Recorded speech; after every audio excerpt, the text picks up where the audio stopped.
Hey guys, welcome. My name's Tess, and the topic of tonight is the first 9 things women really notice about men.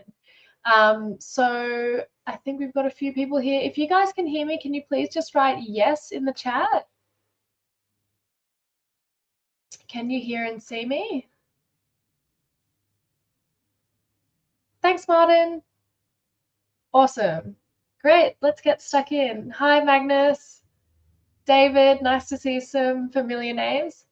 So yeah, the first 9 things that women really notice about men.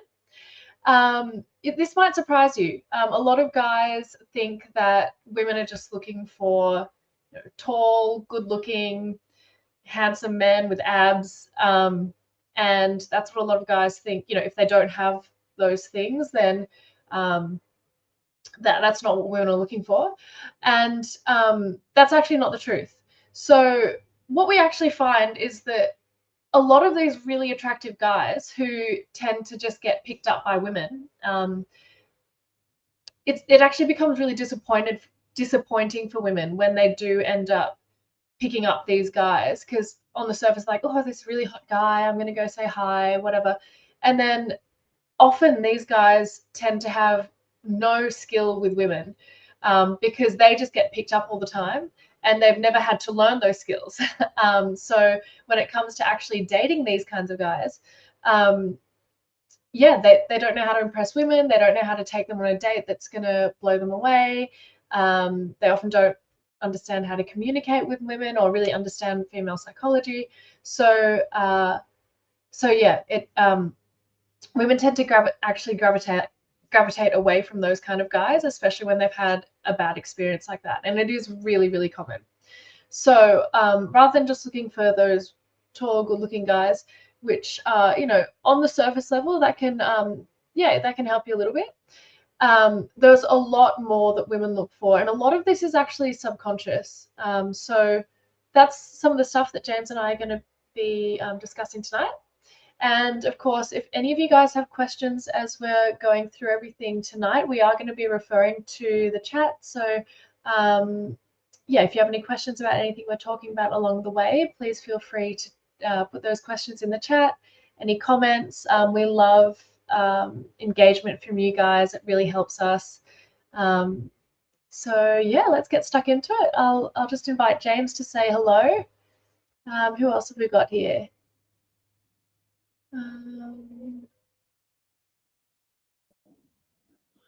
Hello.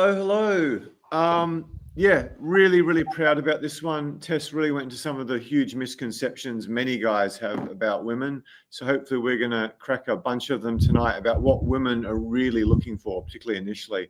Okay, this is my first point, and I've always known it because I meditate a lot. But in a podcast on the Dr. Jordan Peterson with David Buss, who's one of the more prominent evolutionary psychologists, yeah, women are hypersensitive to attention from other people. Hypersensitive, hence Mick Jagger, the ugliest rock stars you ever imagine are just getting laid more than the most tall, handsome, surgeon or hedge fund guy. Women want attention. Mick's still with the 20-year-olds and he's 80 or something. So yeah, this was Tess. What number was this? The way we do things, I'll give you the point and Tess will tell you where it comes in her list, and then I'll give you my detail. So Tess, let's talk about attention for you, and I'll see if I can do this without screwing up. Anyway, go for it. So attention you get from others, especially women and high status people. Okay, cool. So I actually had that down as I called that like social proofing / status, and that was my number 2, not my number 1. But yeah, it's really up there. And this is something that women are so attuned to. So before they even notice. Before you might have even introduced yourself to a woman, if you're in a venue like a bar or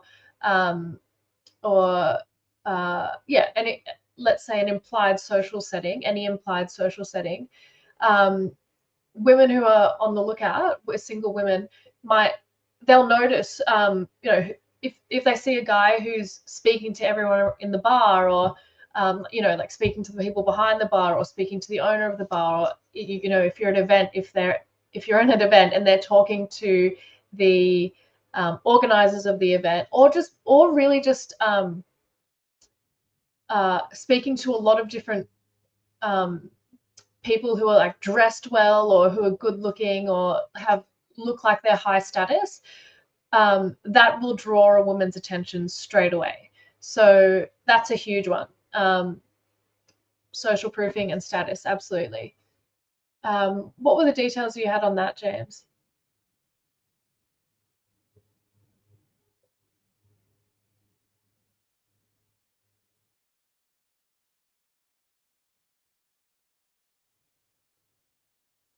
These things. I'm doing my best. Where's it gone? Yes, here we go. I got it. Okay, so great overview from Tess. Yeah, a good example that I use, that I've used very successfully in the past, far more than a million times more than sort of aggressive pickup artist cold approach, and way more than bars, way more than random day game, is I'll go into an environment where I know there'll be girls I like, let's say a bookstore cafe. And what I'll do is I'll make friends with the barista, and potentially flirt with any cute girls who work there, with no intention of getting them, just using them as clickbait essentially. And yeah, particularly in bars, I'll tip. And what that does, even though I'm old and whatever, poorly lit and sunburnt and skinny and unhealthy, I will so often get dramatically more attention, interest, date, sex, follow on, everything else, than guys who are, way whatever Tess was talking about before, tall, handsome. Tess, you've cut the top of your head off. So I don't know if there's any way to move back quite a bit. I do that sort of stuff all the time. My screen tends to slide down a bit further if you can manage it, as long as you can see. Just the top of your head still cut off. And if you say great stuff, it may well end up on YouTube Shorts. So anything you do there. I'm giving away so much value here. One thing I do on boot camps, particularly in non-American countries, or Canada they tip too, is I will, in Australia, I just tip the barmaids, particularly the hottest one, and I'll flirt with her a little bit and ask her about stuff. And some of them sort of get interested in me because I'm whatever. When I want to turn on being a social guy, I can certainly do it. But yeah, I'm just using them as clickbait. In most cases, I've got zero attention. I want to get the lawyers and the professional girls in the room, or the models if they're there. So yeah, that's so ridiculously effective. And because the cutest barmaids, oh look, it's James again. What do you want? What do you want? What do you want? She may be looking for a tip, but sometimes whatever. And yeah, it's just I could tell you story after story of using that to. I'm not a big get laid in a bar fan, but when you're there all the time with boot camps, it certainly was early in my career. It's really good. Another really good one with Tess, you might just want to talk about if you see. This is off the cuff, by the way. We're not planning this or rehearsing it. If you see a guy who's getting a lot of attention from women as attractive as you, or potentially even more, not that's a huge percentage of the population, but those women do exist. Just talk that through as a woman. I'm throwing in the questions here. Yeah, so I think as a woman, first of all, yeah, if a man's getting a lot of attention from other women, it shows that he has. Why is that? Is it because it's obviously because those other women firstly approve of him, secondly potentially trust him, which means that it's easier for me to trust that person, but also it makes that person actually more desirable because it's like, what's the hype? What's so good about this person? People wouldn't be giving that person attention if there isn't something to be desired, right? So yeah, that's kind of the basis of it. Yeah, it's just imagine yourself, walking down the street, and then all of a sudden there's a crowd of people all gathering to watch something, a street performer or whatever it might be. It's drawing a lot of people's attention. It's natural that draws your attention as well. So the same thing kind of applies for men who are receiving a lot of attention from other women, or just general social proofing as well. If they're able to carry themselves really well in a social environment, a lot of people are talking to them, giving them their attention, and or engaging with them. So like James said, if you're to go to a cafe where you're a regular there, and all the people who work there know you, and they're calling out like, "Hey James, how you doing? How have you been? Blah blah blah." Another regular walks into the shop and they're like, "Hey James, yeah, how you doing?" Then obviously the woman's going to be like, "Oh, who's this James guy?" Everyone likes James. Everyone knows James. So that's definitely going to draw her attention. Absolutely. And if that were to happen on a date, let's say, on a first date, presuming she doesn't know much about you, then yeah, she's going to think, well, wow, all these people really like James. Like, what's so good about him? And it's going to help her trust you as well. All these people can trust James. They know him. Oh, he must be like a decent guy. So yeah, therefore, yeah, I can trust him too. Yeah. Tess has raised a few good points here. I hooked up with a wonderful hippie girl in Byron Bay for a week or two, and she was friends with all the guys who beg for money, all the street performers, blah blah blah blah. And I mean, some of those guys, particularly, the street performers, they just do so well with women, and some of the guys who beg for money do so well with women too. So that's really, really important. She raised another really good point. Yeah, so I've used this. I think I said I've used this incredibly successfully in a local sauna. There's not that many girls who go there.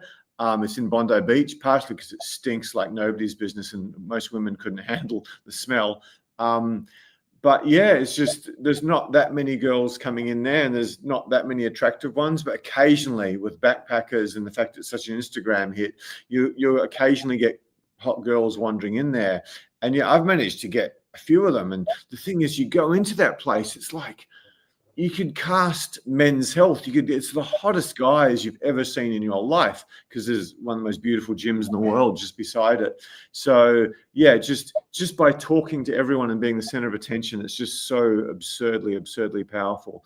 Yeah, if you could take a moment, we're very new to this. We've got like 6,000 subscribers. We're nothing to YouTube, or compared to the dating coach, you've got 1.5 million. But I happen to think our advice is much better, and so do many of our clients. So yeah, if you can just do those things, subscribe, which I believe is a vanity metric, hit that bell means so much to us. And one of the big ones, which some of you guys did, thank you so much, is to hit that subscribe button when is to just leave a comment when this thing actually goes on YouTube, because that's going to help us so much. Another example, I might be hitting this one too hard, but I was on a residential with a few of my favorite clients, quite a bunch, and there was some really attractive girls there. And now, one of them particularly was getting laid like crazy, missed a fair bit of the tuition because he was always with a different girl. Anyway, this guy approached just the body and the face was pretty good too. This absurdly hot Swedish girl, and you can see her there. And yeah, how'd you put this politely? She was a fool. She was an idiot, but she was an idiot who was getting a lot of attention. I think she was 19. And yeah, so he got rejected and stuff. And then anyway, I walked down the beach, like no bullshit, in Speedos, not a pretty sight, with those hand paddles because I wanted to go swimming, and my mask. So I wanted to get some exercise after working so hard and whatever. So yeah, I just go for my swim, and she's like, "Hey, how are you doing?" I'm like, "Hi." I just want to have my swim and get back to my clients.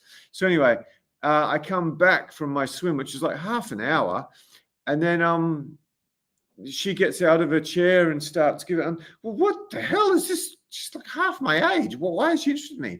It's simply because she must have observed me essentially leading all these students, some of whom are really hot. One of the most, I suppose, effort fuckable guys we've had on a boot camp. All the female coaches go, yeah, I'll do him. But yeah, she wasn't interested in them. She's interested in me, which is just completely nonsensical if you look at me and look at him. He's a beautiful, extremely masculine man. But yeah, she just wanted the guy who's the center of attention. Just in the comments, please. I've just discovered there's a big lag with the comments. Who's aware of this? Who actually knows it? Because you're worried about, your abs and your BMW and your German car. Just go to a cafe with those hot girls and make friends with the staff. You probably get, it's probably better than a BMW in the parking lot.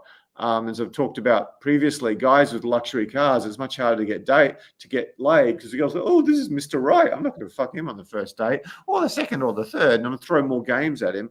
So yeah, hope this is valuable to you guys. So yeah, I could go on and on and on. But I mean, some of the ugliest comedians on earth get laid like crazy. I probably shared enough examples of me, but I mean, some of the stuff that happens when I public speak, just, models rub their boob against me. Women I occasionally had girls come along to my public seminars that are marketed to men. And yeah, they've like followed me into the bathroom and stuff. I'm talking about really attractive girls. Again, there's nothing that special about me, I can tell you that. And whatever you see I know exactly what I'm doing. Maybe not now because my hair has gone a bit wild. I haven't been to walk for a while, properly. So yeah, just the power of this stuff. So yeah, I mean, to be honest, this is a problem I might have. I teach my clients when I do this because that's what I'm experienced in, whereas a YouTube live audience is very, very different in terms of their levels. So yeah, this is some really advanced, powerful stuff for you guys. Okie dokie, there's my public speaking photo. Tess, feel free to jump in and add anything you want. So I think I might have covered it. Public speaking. Yeah. Anyway, that's a bit of a mistake. That was another one that I threw in. So let me just get to that. So yeah, what are your questions? Do any of you guys have questions on this point for me or the lovely Tess? Because that's so much of the value you get. This might have been a slightly advanced one to start with, but yeah, I'm giving you guys some insane value. They're lagging, so while we wait for your questions, how would you like to get real dates with beautiful women you actually want this week? And we've done this many times for students. Yeah, that's Tess. She's a model, and yeah, she's one of my coaches. And you guys can go on a date with her tomorrow and practice approaching her and get, like, I think, the best feedback about dating in the world ever.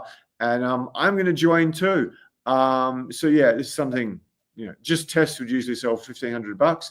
Other times we have the lovely Natalia, but she's not there tomorrow. And yeah, basically what's going to happen is you can do a few approaches, going to practice that. And then the first thing is you're going to identify and eliminate lifetime dating mistakes that would just kill you.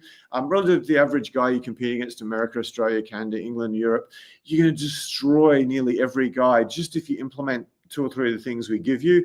So you'll, relative to the average guy, you'll master approaching, you'll certainly master conversations, not need to worry about running out of things to say. And the most valuable thing of all is we will create a custom plan for you, 7 to 10 points, and the top 3 action items of exactly what you need to do to transform your life with women. The raving reviews we get about Tess and Natalia as well, but especially Tess, is amazing. And you'll walk away knowing how to get hot dates this week. I think we've only got 4 or 5 up tomorrow. So yeah, please take advantage of this. And tech guy, just make sure you do your thing and everything's working, please. We've had problems with that before. And if you could put the link in the chat and just, I think you pin it or something. So yeah, this could be you tomorrow. We literally sell us on our website for $1,500. No bullshit. We sold a lot of them during COVID. And yeah, quite soon, this thing that Tess and I have sort of figured out in Australia, Tess was in Europe for a month. We're going to go to the US with it. And yeah, I mean, 15 times, 18 times greater market, so much more money and much more open to getting coaches and help. Yeah, it probably will be some of the last few actual Australian boot camps, distinct from residentials. And yeah, I'm hoping to be charging $200 when I do this in the US. because our lives have been pretty successful relative to the Australian market. Okay, next up we have eye contact when you first look at them. Tess, was this on your list? It was, yeah, and that kind of came under under what I call just confidence, and that was my number 3. You might just talk a bit about the eye contact section of confidence before the old Sure. ugly guy jumps in. Yeah, absolutely. So eye contact when you first look at them. This is actually interesting, James, because this can be before you even introduce yourself to a woman. You know, you can create eye contact from across a room, and that's a really awesome opportunity to also bring in a bit of like sexual tension straight away as well. So that, yeah, it plays into confidence, but it also plays into like flirtation and building sexual contact, sexual tension. So so eye contact when you first look at them, whether that's on the introduction or before the introduction, yeah, that it's huge. It's huge. It can really set you up to be in yeah, in a great position. So that first impression that you make with a woman is going to be lasting if it's strong. You know, if it's strong in terms of, yeah, creating strong eye contact and creating some sexual tension before you've even introduced yourself, then you're sent, you know, she's like, ooh, who's this guy? Is he going to come say hi? You know, you're already getting her warmed up for that. You're getting her excited for it. If that hasn't happened and the first eye contact is on your introduction, you know, that engagement where you're just yeah, you've got strong eye contact and you're really creating a moment when you introduce yourself is, yeah, as I said, is playing into that strong first impression. And yeah, if you can captivate her with that, then you're really starting off on the best foot. So yeah, the eye contact's huge.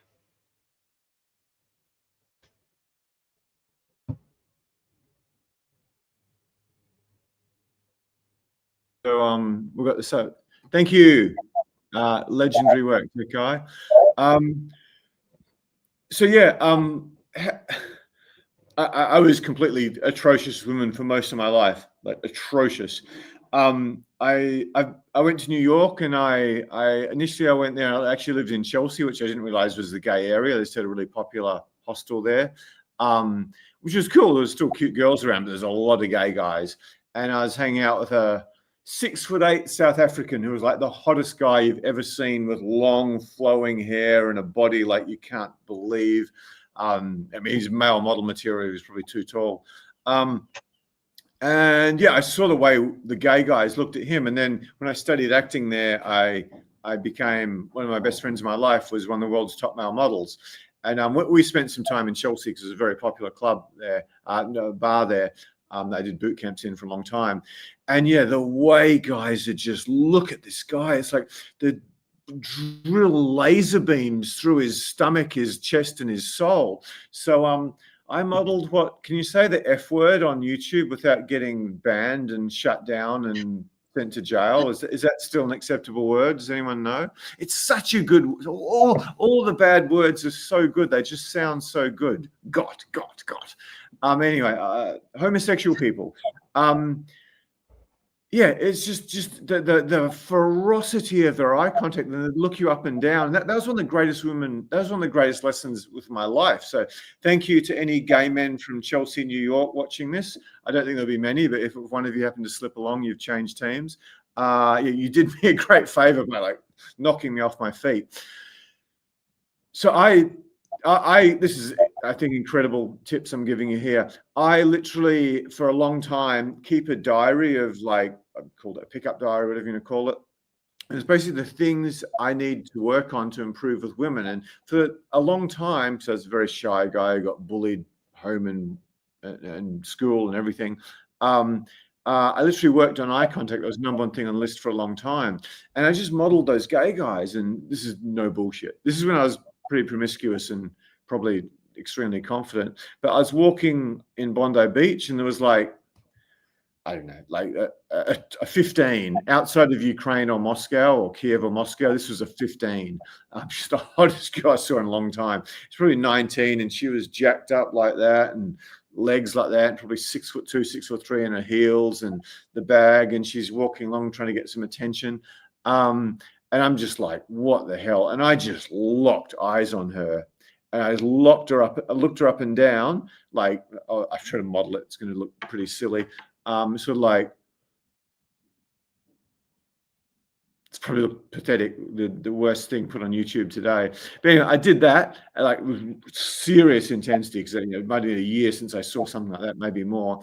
And she saw it, and she was stunned by the ferocity of my energy, and she literally tripped over the pavement in her heels, and she fell, and her bag emptied out in the street, and she fell, and she didn't bleed or anything, but she probably hurt her knee a little bit. And I'm walking past, I think, okay, I'll be a gentleman and help her up. But the sight of this stupendously beautiful woman falling on her ass, I just started laughing. So I just kept walking, and a bunch of other guys swooped in like magpies to help this damsel in distress. And yeah, I learned that off the gay guys in Chelsea. So yeah, you maybe don't need that ferocity, because you'll probably scare the shit out of many girls. But the gay guys do it all the time. But yeah, I've used that technique many times in bars, in cafes, everything. A bit more reserved in cafes than the street. And yeah, it's just had girls approach me. It's like absolutely massive. I think holding someone's eye contact is the ultimate confidence display. I've done some sort of self-helpy things where you got to hold eye contact with another person for a long time. And yeah, you really find out what someone's made of when you do that. I've done it with acting training too. You also develop a really deep rapport. Okay, this is the thing that I can't teach you on YouTube Live. I can try. It's like, stare at Tess. You can stare at the girl like this. Watch this.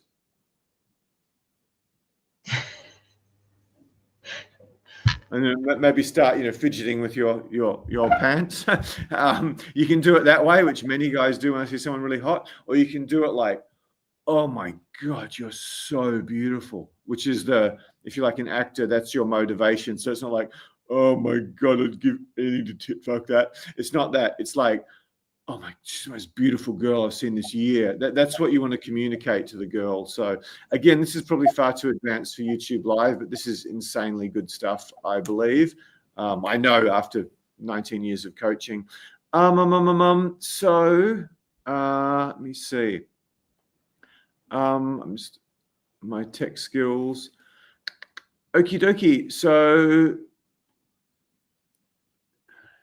okay, yeah. Another one of my favorite clients early on. He was okay looking. He was above average. He wasn't anything special. He was quite a masculine guy because he played Australian football, and he moved to Bondi Beach. He was sort of a friend. He was a filmmaker. He loved film like me, and he was one of the key studs I was showing off about at the time. He always had like 7 girls on the go, and there's usually one model and a bunch of actresses who said they're all crazy.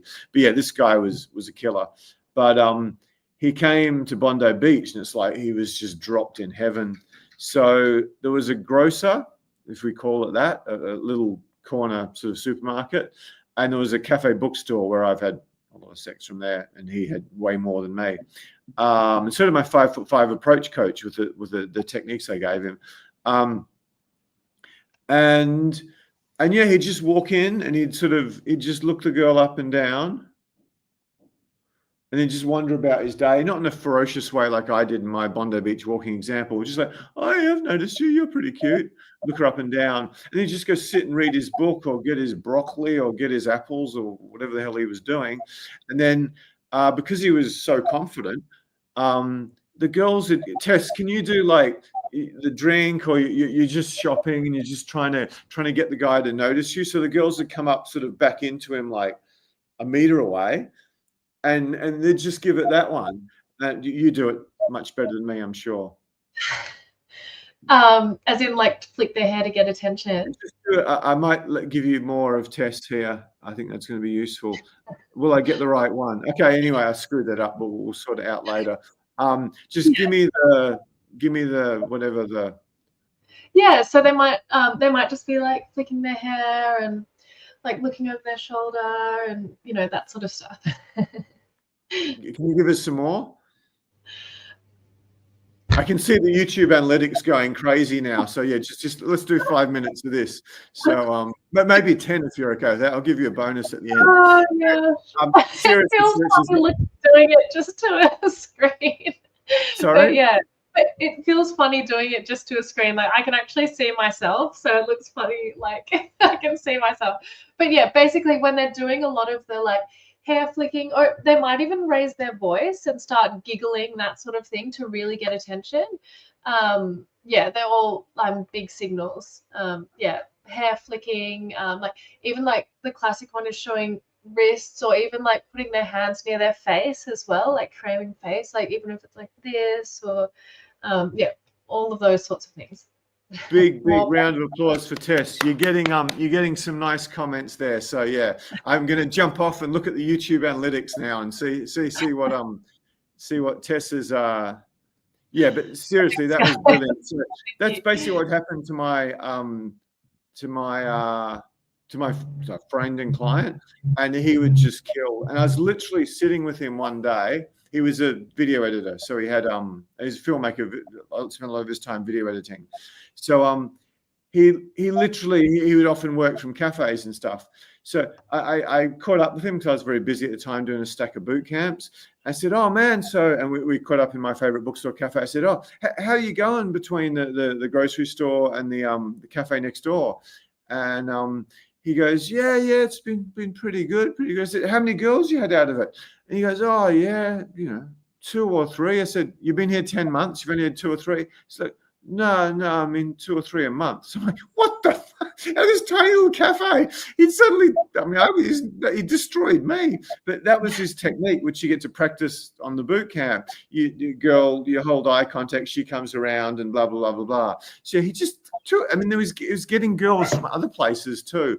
But the funny thing about this story is this guy's a bit like me, sort of tall and a bit skinny. Probably a bit more masculine than me. The funny thing about this guy is he ended up marrying an ex-model who didn't like modeling and left, like many of the great girls in my life. And he's trying to have a son because he wants to coach his footy team and stuff. He can't get a son. He's got 3 daughters in a row. So this guy is going to have a bunch of 6'1", staggeringly beautiful girls, and the women are going to get their payback on him when this guy's got teenage daughters. Let me tell you. Ironically, a bunch of my sort of many of them are single dad friends because they still couldn't keep their what's in their pants. A lot of them really struggled to have sons. So they had kids with beautiful girls, and the daughters turned out beautiful, and all the women got their payback for all the torment he'd put them through. Having said that, they're all very, very honest. So it's not like I was teaching them to lie at all. That's one of the dumbest things you can ever do. So anyway, okay, I've screwed that one up. You can get amusement at James's incompetence. Thank you, tech guy. You saved me again. So where are we? Engaged with 2 daughters. So yeah, questions. Were there any questions coming through? I think the main thing is more tests, flirting exercises, please. Someone was asking about the link. I think maybe they jumped on a bit late. Yeah, so that link is if you guys want to get some feedback on a date with me, and James is going to join as well. We've posted a link which is pinned on the chat. You guys can jump on, and I think we've actually had a couple taken already. So it looks like we've only got 2 left, guys. If you want to jump on and take one of those, a really great opportunity for you guys to get some awesome feedback straight away. That's great. Thank you. We're going to get you doing your flirting thing straight away. This is not offensive. This little moment of my YouTube live, of our YouTube live, that'll be like the Basic Instinct scene. It'll be the most replayed little piece of video in all of Social Coach history. Hopefully that wasn't rude to say. So yeah, I think that you got some big thumbs up there. So yeah, questions. Okay, mainly about the content, but yeah, women flake all the time. It's partially because you can't read the signals, or because your conversation isn't good enough in many cases. So sometimes Also, women like, women get nervous as well. You guys think like you guys get nervous, but women get nervous as well. So sometimes, if they're, I don't know, they've had a breakout or they're just not feeling confident or whatever, sometimes women are like, no, I don't know, I don't feel like I'm my best self tonight, and they'll flake. So it can be due to a number of reasons. that's excellent, Tess. Yeah, when I started to get better at this, and to the point where I was pretty confident, because I was sort of doing it a lot of the time, particularly when traveling and doing my early boot camps, I started to notice that so many women have sweaty palms. I'm just like, why do all these women have sweaty palms? You seem really, really healthy. But then I realized, because I was, quite experienced at this, I just must have made them fairly nervous. Okie dokie, eye contact. I haven't got into my points yet. So yeah, where are we? Eye contact when you first look at them. Okay, anyway, I've made some errors there. So this is going to be a two-parter for sure, because we've got so much to give you. And bringing Tess in is going to take it out to a second part, maybe even a third. So there's great stuff, but it's much better having Tess here than me, or some people would agree with that. So yeah, I'll have to put eye contact next one. So the people with you, Tess has covered this a little bit.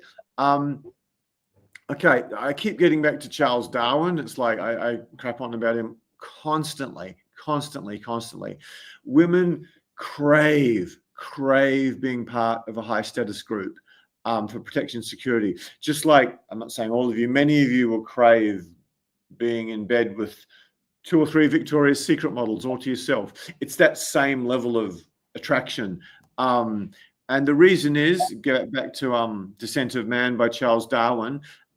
As guys, we can just stick our seed in as many people as we want, and Chinese emperors and a huge, even Elon Musk these days, they've sort of mastered just having kids with lots of women.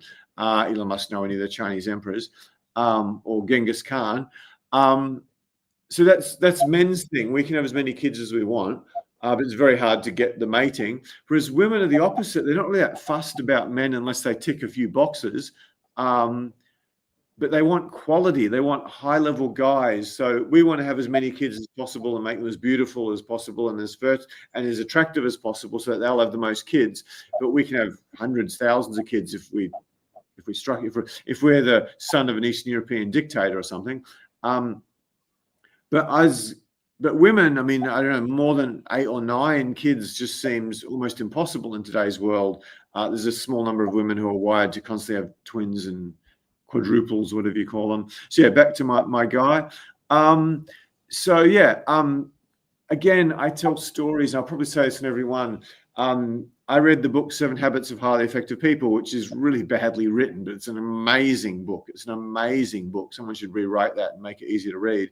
But yeah, I just remember 2 things from it. I don't remember 7 points. I could think about it, probably remember 1 or 2. Be proactive or something. First things first. I remember bits of it. But what I really, really remember is the quadrant, which changed my life, and the story about how someone wrongs you, and a snake bites you, and you spend all your time chasing them down the hiking path, trying to catch the snake and beat the shit out of it to get back to you for biting it. Meanwhile, the poison's running through your body and you're closer to death when you should be seeking medical attention. So that's why I tell stories. Hopefully you guys realize a lot of you are coming back. So yeah, I was the Nobel Prize winner for being the most atrocious man with women you've ever met in your life. And I was that way till my early 30s, like shocking. But I actually got a first kiss when I was 18, and I screwed everything up. How did I get that? There was a girl from my school who I was sort of friends with, because the guy I played sport with was dating one of her friends. So we're in the same social circles, and she was pretty smart, and about anything I had going for me was sporting ability and brains. Other than that, I was a complete loser. And yeah, so we sort of had a bit of a connection. Anyway, she broke up with this guy, and then we're on a orientation camp at university together.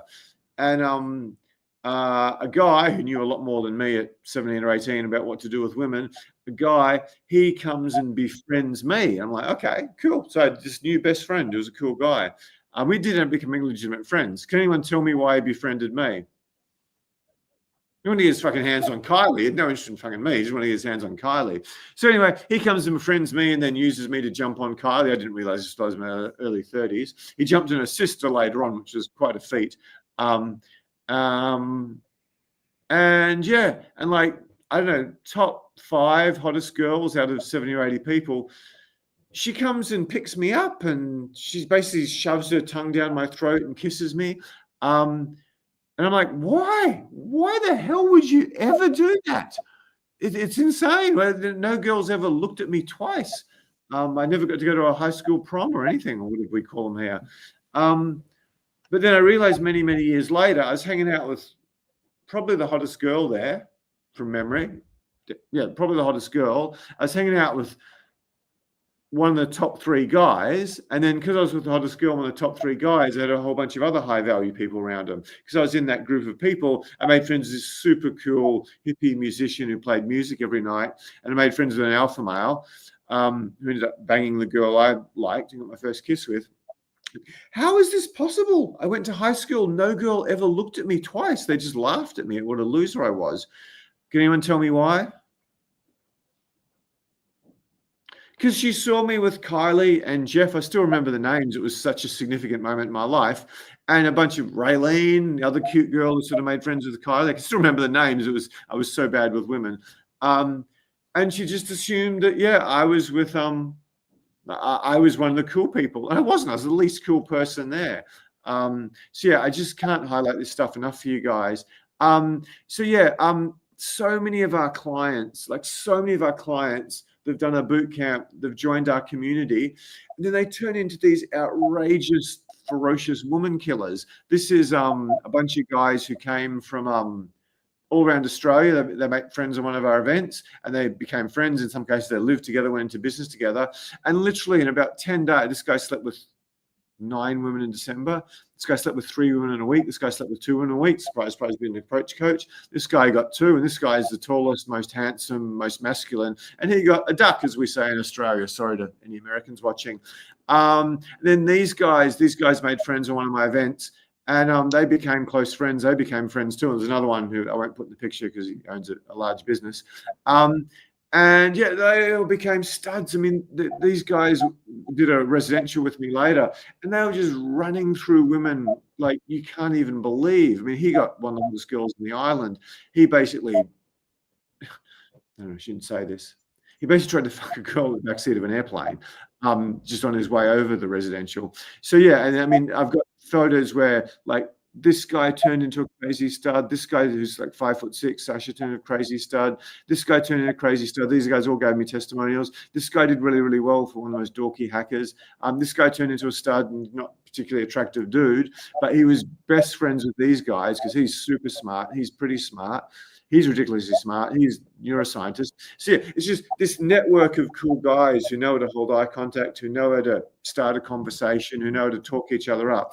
They just got the most insane results. And in my own life, I went out with two of my best friends at the time. One guy was just charismatic, sort of penniless musician, and the other guy was the ex-male model. And we were taking girls off celebrities. It was just the power we had in the group. The charismatic penniless guy also worked as a dating coach to support his music. He wasn't that good at actually, I mean, he was unbelievable, but yeah, he was just some of the best social skills I've ever seen. Tess, do you want to comment anything on this? No, I think, yeah, I completely agree with what you're saying, James. Yeah, it plays into what we were talking about, social proofing, status.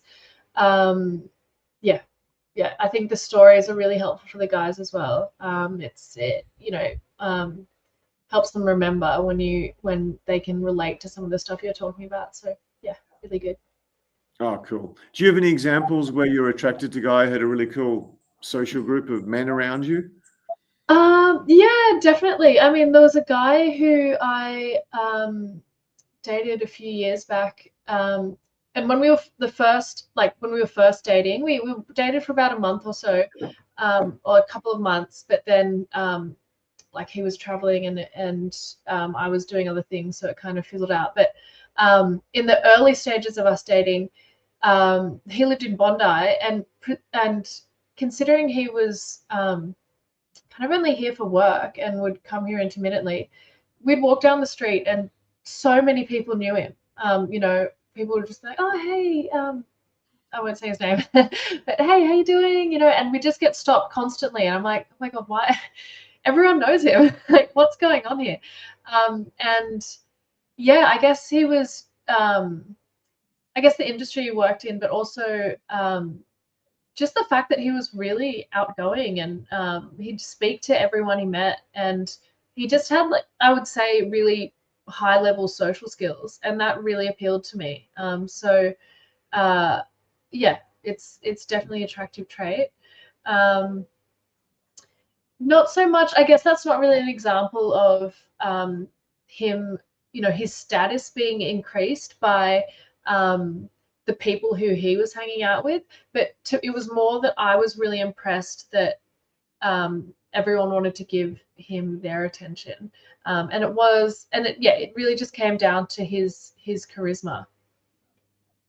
Great. Actually, that's a great point we've made. Was he actually that charismatic, or did he just know a lot of people? No, he was pretty. I mean, yeah. Well, both. Well, I think the reason that he did know so many people was because he was charismatic.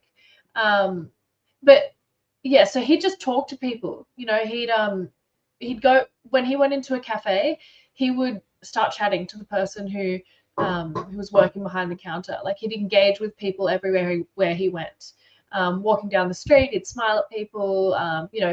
He'd been living in his apartment for a couple of months and knew all his neighbors. He was a really outgoing person. That's great. I mean, Tess is really talking about a lot of my secrets, how this old sort of grey bearded guy can get whatever over guys, in their hot guys in their 20s and 30s. Not just me, my clients. I probably hit this point pretty hard. Yeah, I think we might move on. Anyway, okie dokie. This is going to test my tech skills. Let me see. So I've just got to share my screen. Have I presented this? Have I fixed this up correctly? If you've got any questions for Tess, just let us know about it. I might do this in a second so I don't embarrass myself. We might get on to the next point. Peter's asking, do wait staff at restaurants, if you've talked to them too long when ordering? Seems like an incomplete question, but I'll just comment on that. Just say you're on a date and you're in a restaurant. I think that speaking to the wait staff, engaging with them a little bit is actually a good thing, to show that you have the skill to just chat to the people next to you on the table next to you, ask them a question, engage with them a little bit, engage with the wait staff, all of that stuff. If you're able to do that confidently and skillfully, that is impressive to the woman, because it's just showing that you have the confidence and the social skill to be able to do that. You're not just awkward and keep to yourself. And it shows confidence to be able to do that stuff. Fantastic. Thanks for that, Tess. Yeah, it's a huge thing. Okay, bear with me while I no doubt screw everything up. It won't take long. Share screen. Have I done this right? This is probably going to be embarrassing, but okie dokie. They say when you're public speaking, you need to pause a bit and you're much more effective. So this is me pausing, being a tech loser. Okie dokie. Probably a question you should all ask yourself is, why should you listen to me? Why should you listen to me? Why should you listen to Tess? Whatever. I've been on TV a bunch of times, whatever that's worth. Basically, I was just worse than fucking anyone. I was worse than anyone for reasons I won't go into tonight. And I managed to, and I followed the mantra everyone follows: if you build it, she will come. If you build it, she will come. If you build it, she will come. So tech guy, if I'm making mistakes with the slides, just interrupt me. If hopefully everyone can everyone see my screen? Just someone interrupt me. Tess, can you see my screen if you could talk? Yeah. Yeah. Okay, good. I always screw this up, so I've done really well. I'm proud of myself. Where are we? I've screwed this up like 4 weeks in a row, so now I'm screwing it up again. Okay, so anyway, not a minor screw up this time by my standards. So if you build it, she will come.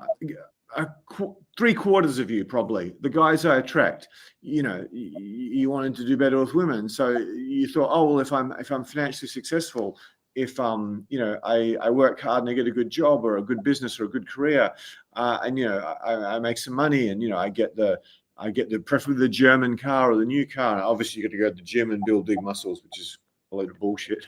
A lot of women are actually turned off by them. And you get the Swiss watch and the German car, and you get your abs going, and you wear all the right clothes and stuff. And you get the part in the right place. I thought, oh well, it's just going to happen for me. So I did all that at a grand scale, given the school I went to and what a loser I was when I was a teenager. But yeah, I still couldn't get a girlfriend unless she saw me in a suit and knew about my financial situation. Even if I did get a girl interested in me in the suit, I'd just screw it up every time. And the problem was I was surrounded by guys who had girls, because quite a successful group of friends, but they were just the most toxic relationships ever. And they went through these horrendous divorces. And so I saw the tantrums the girls would throw in front of them in public and on the phone. It's like, I'm not really inspired to get better with women as a pretty successful guy. And then, they'd lose 3/4 of their money or half their money. They're being caught for all this time. So I didn't really inspired. So I still wanted women. So what I did was I followed a guy who helped me massively financially. If you want to be successful, find someone who's achieved the results you want, copy what they do, achieve the same results. And literally within 18 months of getting my first girlfriend, actually losing my virginity properly, the second girl I slept with, I was in love with the most wonderful woman I've ever met in my life, who was a fly-around model who went to get 2 degrees. I could rave about her and what she did for me. And then, unfortunately, I screwed that up. So I just kept traveling for 7 years, 5.5 years more. And yeah, I just slept with girls from over 30 countries, 33, and probably close to 50 cities if I added them up, many of them in their home city. And then when I sort of got back to Sydney, and started really focusing on the business, I can't waste all my time doing this. So I just got 2 bi girlfriends at once. And yeah, anyway, we, the beach and hiring Airbnbs by the beach and hiking and picnics by the beach and zoos and SeaWorld and silly pictures. And the one on the right, far right in the red shorts, she's like literally a fly around the world elite model who comes from a family of PhDs. Hooked my 2 girlfriends up. And what did dating coaches do at that time? They would take guys out to bars or clubs or whatever, and they'd just approach if you're lucky, and then they'd say, oh, and what I did, and I was doing really good, even that stupid model. So I just got my girlfriends. For my first 5 female coaches I was having threesomes with, 5 of my first 6 were girls I was dating. And yeah, it just revolutionized my results, which are already really good. And since then, I, along with women like Tess, have helped thousands of guys from all over the world completely transform their life with women. This guy, virtually no success, terrified of approaching, short, very low income job. He did it, really worked amazingly well, good incredible student, 3 lots of threesomes in the first 3 months, and one of them continued on and on and on. Surprise, surprise, approach coach material. We take you out to bars, bookstores, streets, all that sort of stuff. This guy literally flew from Virginia in America, one of the most dorky, difficult guys. If you hadn't flown that way, I might have actually asked him to leave the boot camp because he really wasn't getting it, but he was a fighter. And yeah, he slept with a bunch of white girls, not instantly, but slept with a bunch of white girls, dated one he was crazy about. And then anyway, eventually Matt fell in love, and he's got 3 kids now. He made so much more money at work. She's a doctor. This guy flew from Nashville, Tennessee, and he had the most toxic relationships imaginable. Surprise, surprise, he's a psychologist. And the rest of the time he was single. Most of his life was single, and he had a kid with a woman who was driving him nuts. And yeah, and basically flew back, and he only now dates women between 26 and 36, and he's 50, he's 60 now, and is like a yoga teacher, an entrepreneur, a professional fly around the country singer, and one I forgot, a psychologist. I've seen pictures, but I won't show on YouTube. And yeah, that's because of these women. There's a bunch more, but main one, and Natalia's really good too, as a Val and Coda. And yeah, that can completely change your life. Supreme Social Confidence, Stack of Hot Dates, Beautiful Loving Dream Girlfriend Fast. So if you want hot dates with women this week, just, yeah, I've been through this before. Identify mistakes, master approach your conversation, get a custom 7-10-point plan. Oh, I've done this before. And yeah, it's a really special offer because we usually charge $14.95 for this. And with tomorrow, it'll be me. This could be you tomorrow. Sorry if I'm repeating stuff. I did this before. So now we're going to get back to my tech and stop doing that and get the beautiful test back. So that gives you a little bit of an idea about our history and that sort of thing. And okay, I got like an 8 out of 10 with the tech then. I can't believe it. So now, while I'm showing off about my tech skills, I've forgotten what to do. Could you possibly put the 3 people back up? Can I find it? He did it. So now you just got to share the slides. Oh, there's a button in the way, like Zoom. Look how good I am. I've only got 1 slide to share. Made it easy. So next up, and yeah, if you chuck your email in, we'll give you like the best content we've ever done. We'll give you the framework I use to coach the girls, and we're going to start doing AI summaries of the live soon. So your style, this is huge. Tess, where's this on your list? That was actually my number 1, my style. But I think that I wrote like style, presentation, grooming, and that's like all the stuff that hits you straight away, like hygiene, dental hygiene, and the first impression that you make about a person when you see them. And you can't deny that. Every woman or every person you look at, you make instant assumptions about a person based on those, on what you see. So yeah, I mean, talk more about what guys do right, wrong, anything, any anecdotes. I'm just throwing Tess in the deep end here. So I mean, yeah, I mean, so there are basic things like hygiene. If a woman can smell you before they see you, it's probably a bad thing. That's probably a bad thing, and that's whether it's body odor or like strong cologne. I'd say those are both bad things. Obviously body odor is not great. I don't really have to go too much into that. Strong cologne, aftershave is, for me personally, I might be a little bit more sensitive to this than other people, but first of all, you if you are wearing it, you're potentially ruling out, I don't know, a huge portion of women who might just not like the smell that you've chosen. But also it's I mean, I actually get like headaches from certain fragrances and things, and not to mention there are like a lot of toxic chemicals and stuff in that. I won't go into that. What you want to do, you just want to be well presented and you want to be clean. That's the most important thing. So dental hygiene, super, super important. If you introduce yourself to a woman and she can smell your breath and whatever you had for lunch, it's a huge turn off. It doesn't really matter what you've said or anything else. If she can smell your breath or if you smell bad, it's not good. And then, presentation. That's how you dress, how you groom yourself.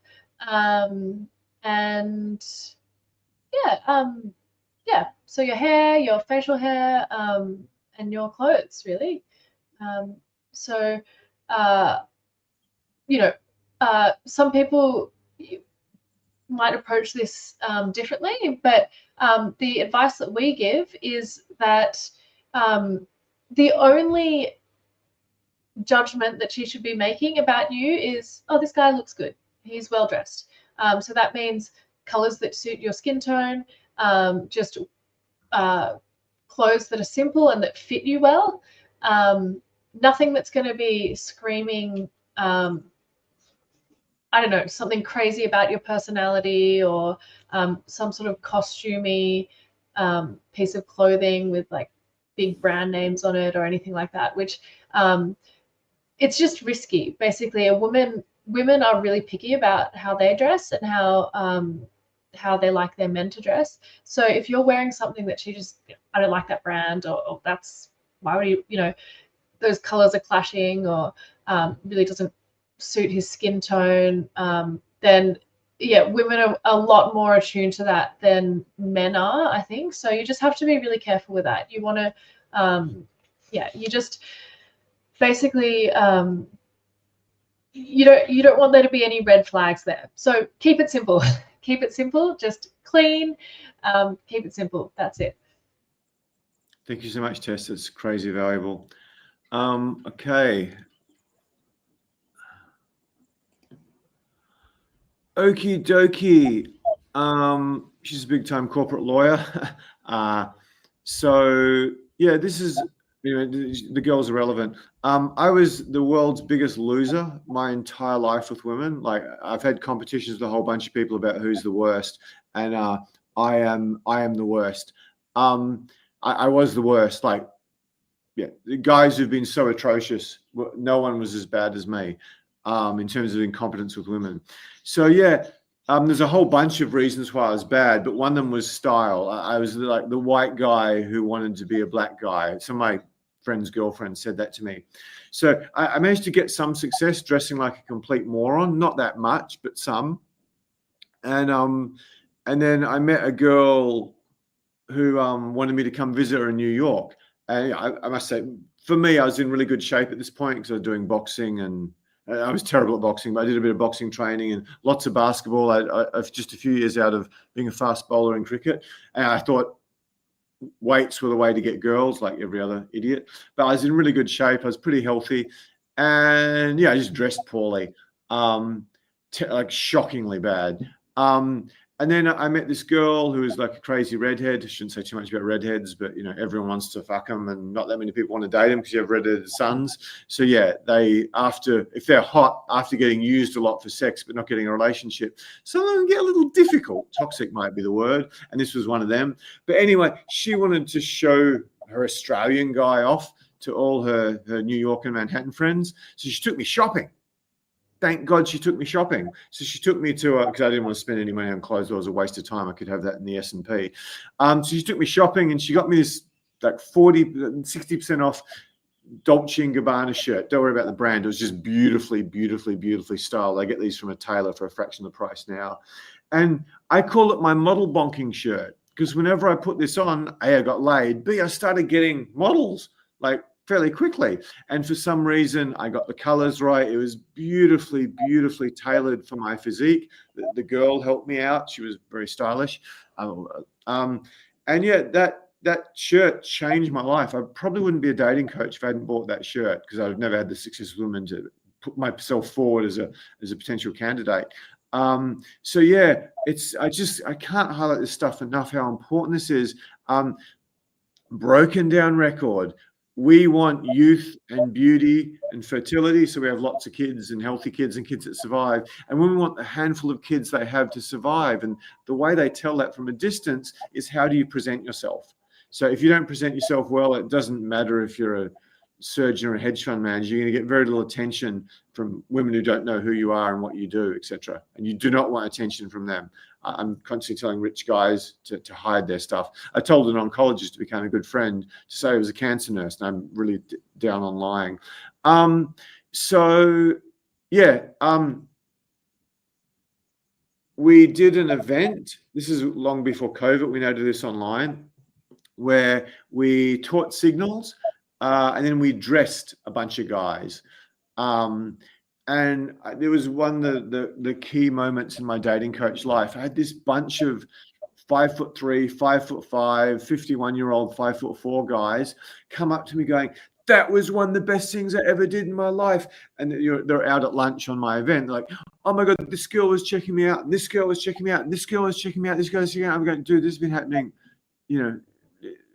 I see this all the time." It's one of the reasons I became a pretty good dating coach, because I could see the girls who wanted me to approach them or wanted my group to talk to them, when 99% of guys was blind to it. So yeah, just learning to read signals. That's our most popular training ever in our Breakthrough Bootcamp 3.0 program, by far. I've had so many compliments about that. It's not funny. I might have to redo it with Tess because she's very good at this, and she makes guys hang around and watch me. And then we give them a list of, Australia is impossible to shop in. Part of the reason I did have success with women is I shopped quite a bit in France, and I shopped a little bit in the Yugoslavian countries, and a little bit in the UK, and I shopped in New York. So I got clothes you just can't get in Australia. So one of the things we do for clients, which explains some of the roaring success we've had, is we give them this list of all the few things you can buy in Australia that aren't wretched, from, stuff you can buy at, what's it called? Anyway, one of the big department stores that's cheap as anything, that probably won't last that long, but looks good when you get it, all the way up to sort of Xenia and Armani for the guys who want stuff. Oh, the reason it's so hard to shop in Australia is because we're fucking bogans from down under, a long way from the rest of the world, including Europe.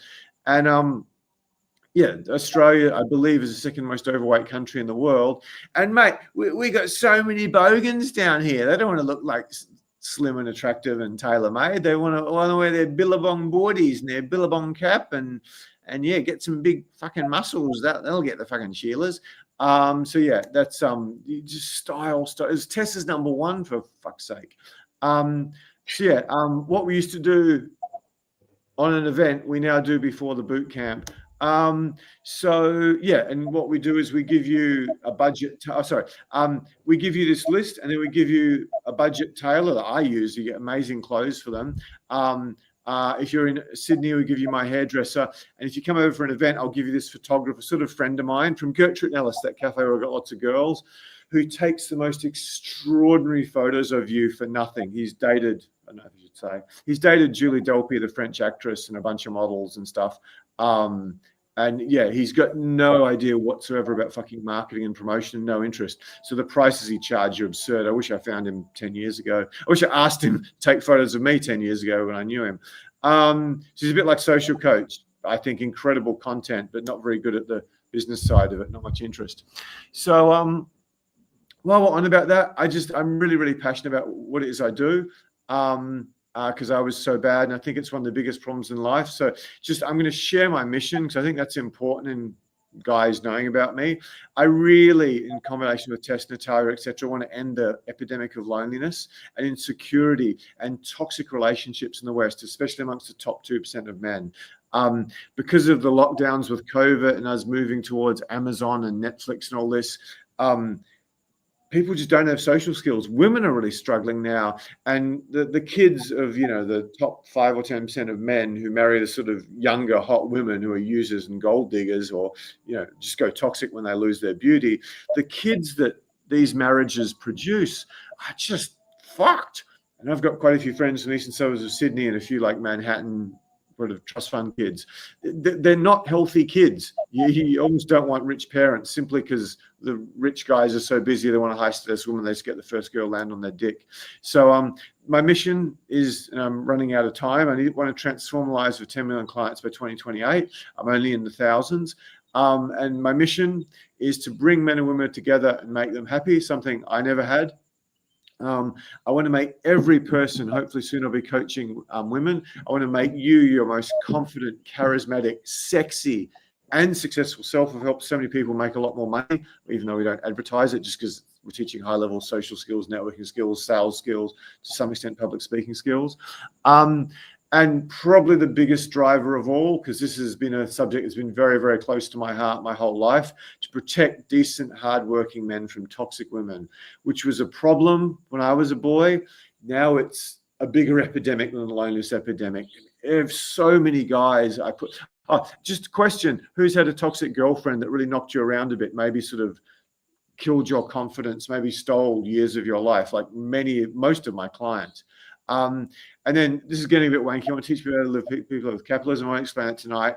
And this is getting a bit wanky for many of you. I really want to empower the best and brightest to leave their jobs in finance and pharmaceuticals and fashion and the media. And I want them to go and do something that does good for the world, like I did leaving a career where I'd been minted to be a dating coach and making, even at my small scale of thousands of people plus a 1.8 million speech, I've probably done 1,000 times more good in the world than I would if I'd stayed in finance.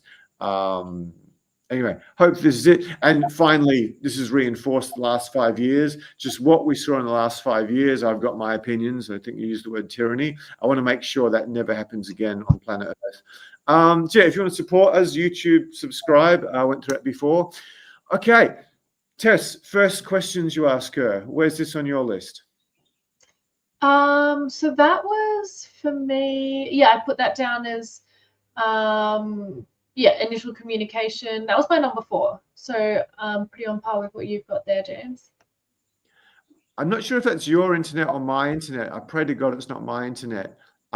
Did anyone, tech guy, can you tell me if Tess dropped out?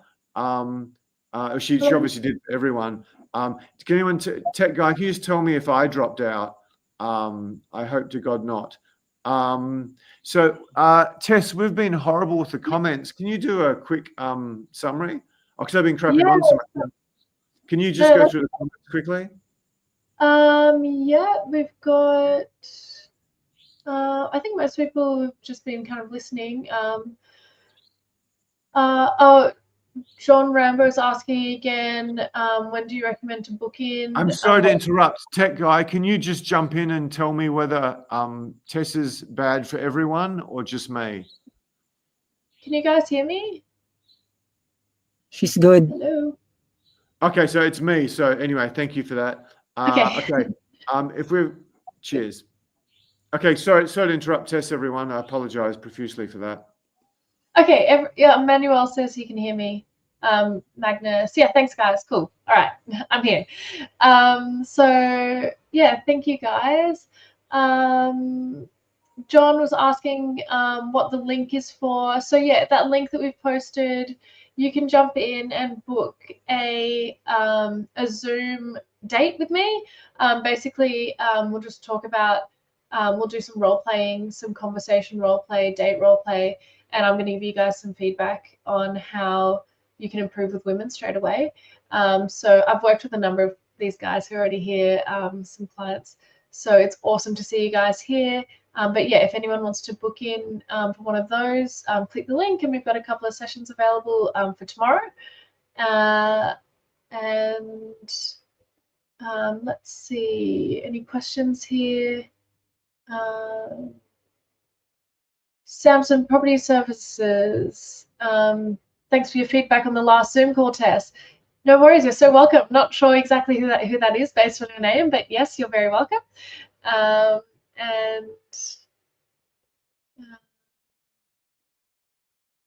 Cool. Any questions, guys, based on what you've heard tonight? John, yeah, you can book in. We only have limited availability, so it is just for tomorrow night, John. If you click the link, you'll see the available times there. I think a couple of people actually booked in, so we've only got 2 more sessions left. Yeah, I think we're pretty on top of the comments, James. Cool. Can someone jump in and tell me whether you can hear me? I'm worried about my internet. I'm in Indonesia. I've got Starlink and a connection. Hope some people near me might be watching Netflix now. So yeah, if it could.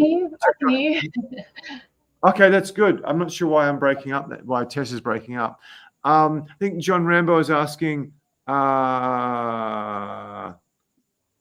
something. Can you just, John Rambo asked a question. Yeah, John was asking about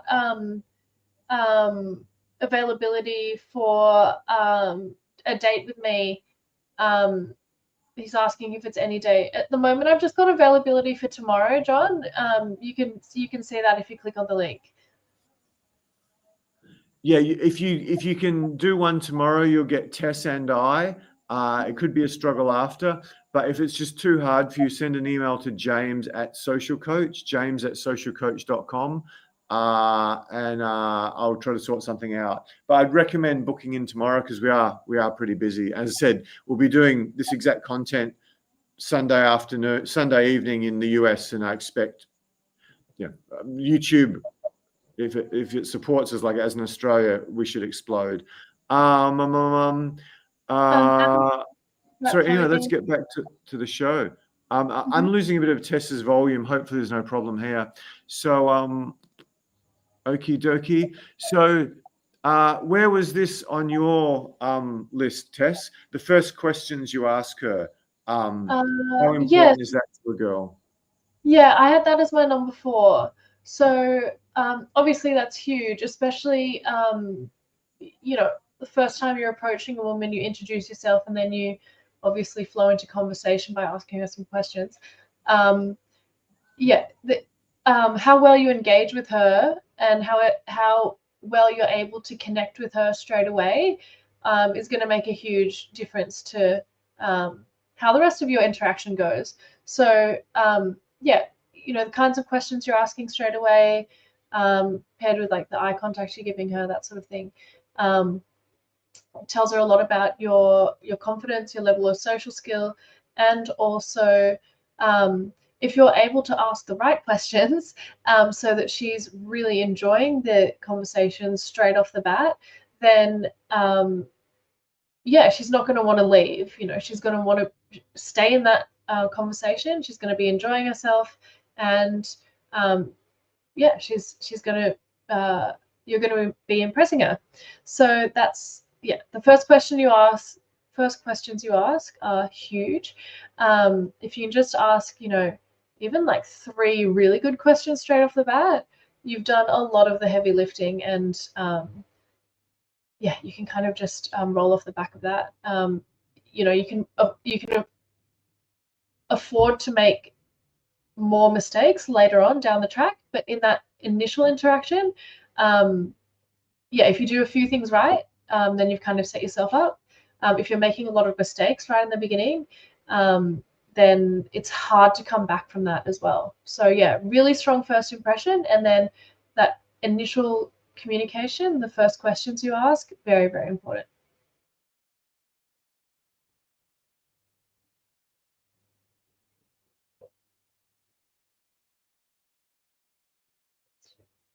We've got a few questions here. Adam was asking about clothing. Wearing a suit all black, should I introduce things like pocket squares and pins to give myself a little bit of flair and personality? So, first of all, where are you wearing this suit? Is it appropriate for you to be wearing a suit? If you wear a suit for work, let's say, and then you're just going out for after work drinks or something, you're still wearing your suit, that's kind of appropriate. But pocket squares, no, I would say that's way too formal. If anything, even if you're on a first date and going to like a nice restaurant or something, which I wouldn't recommend necessarily on a first date at all, it's better to underdress than to overdress. Like you've put on a lot of effort in, because it becomes obvious to the woman that you're trying really hard to impress her. So it's better to be a little bit understated, be kind of cool and casual, and be dressed well, as in clothes that fit you well and that complement your skin tone, that just make you look good, sophisticated to some degree, but not overdressing for that setting. So yeah, I would say that no, pocket squares, that sort of thing, and pins, definitely not necessary. No, I wouldn't recommend that. Martin, do you ask relationship status as well? Yeah, that's probably important, but not in the early parts of the conversation. That wouldn't be one of the first questions you ask. Because if you go up to a woman, introduce yourself, and then ask one question and then say, so do you have a boyfriend? She knows straight away, okay, this guy's already thinking about sleeping with me or asking me on a date or whatever, based on not very much. You hardly know anything about her other than what she looks like, and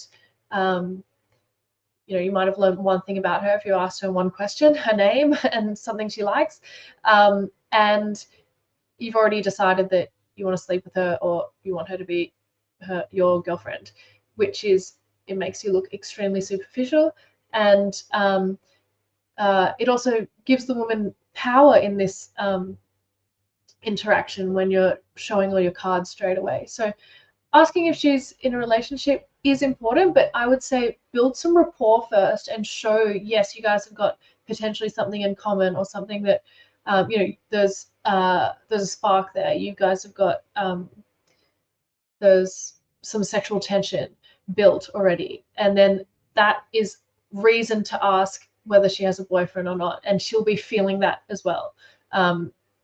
So it makes sense for you to ask that question. Sorry. And oftentimes, if you are engaging with a woman, she will just bring up that she has a boyfriend or a husband or something in answering one of your questions anyway. So you don't necessarily have to be so intentional about that unless she hasn't brought it up. And yes, you guys have got something in common, or you've been able to interaction, then yes, it would be definitely appropriate for you to ask her relationship status. Wow, all the questions are coming in quickly now, guys. I'll just go through these because I'm not sure if James is having some tech issues at the moment. So yeah, these are great questions, guys. So I'll just run through a few of them. Dan is asking, how do women prefer to be approached?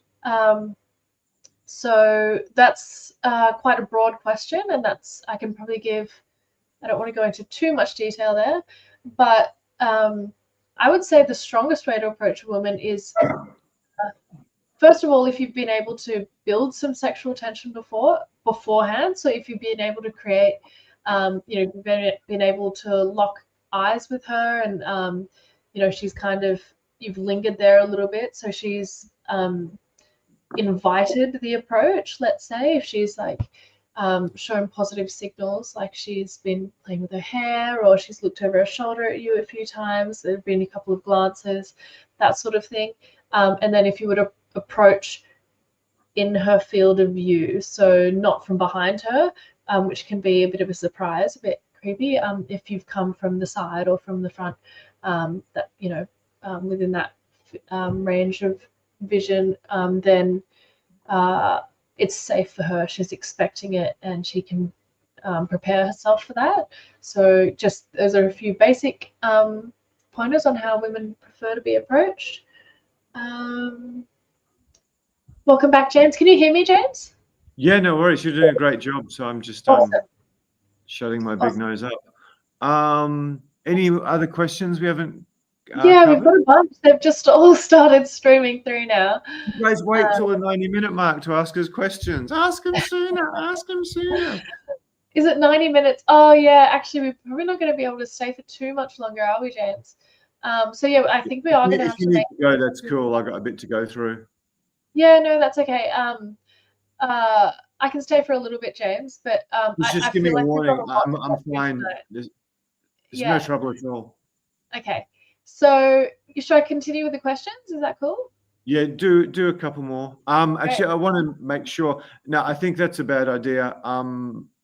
Your idea is bad. I think we might just go back to giving what we promised, and then if you need to go, I can make sure we get the questions sorted.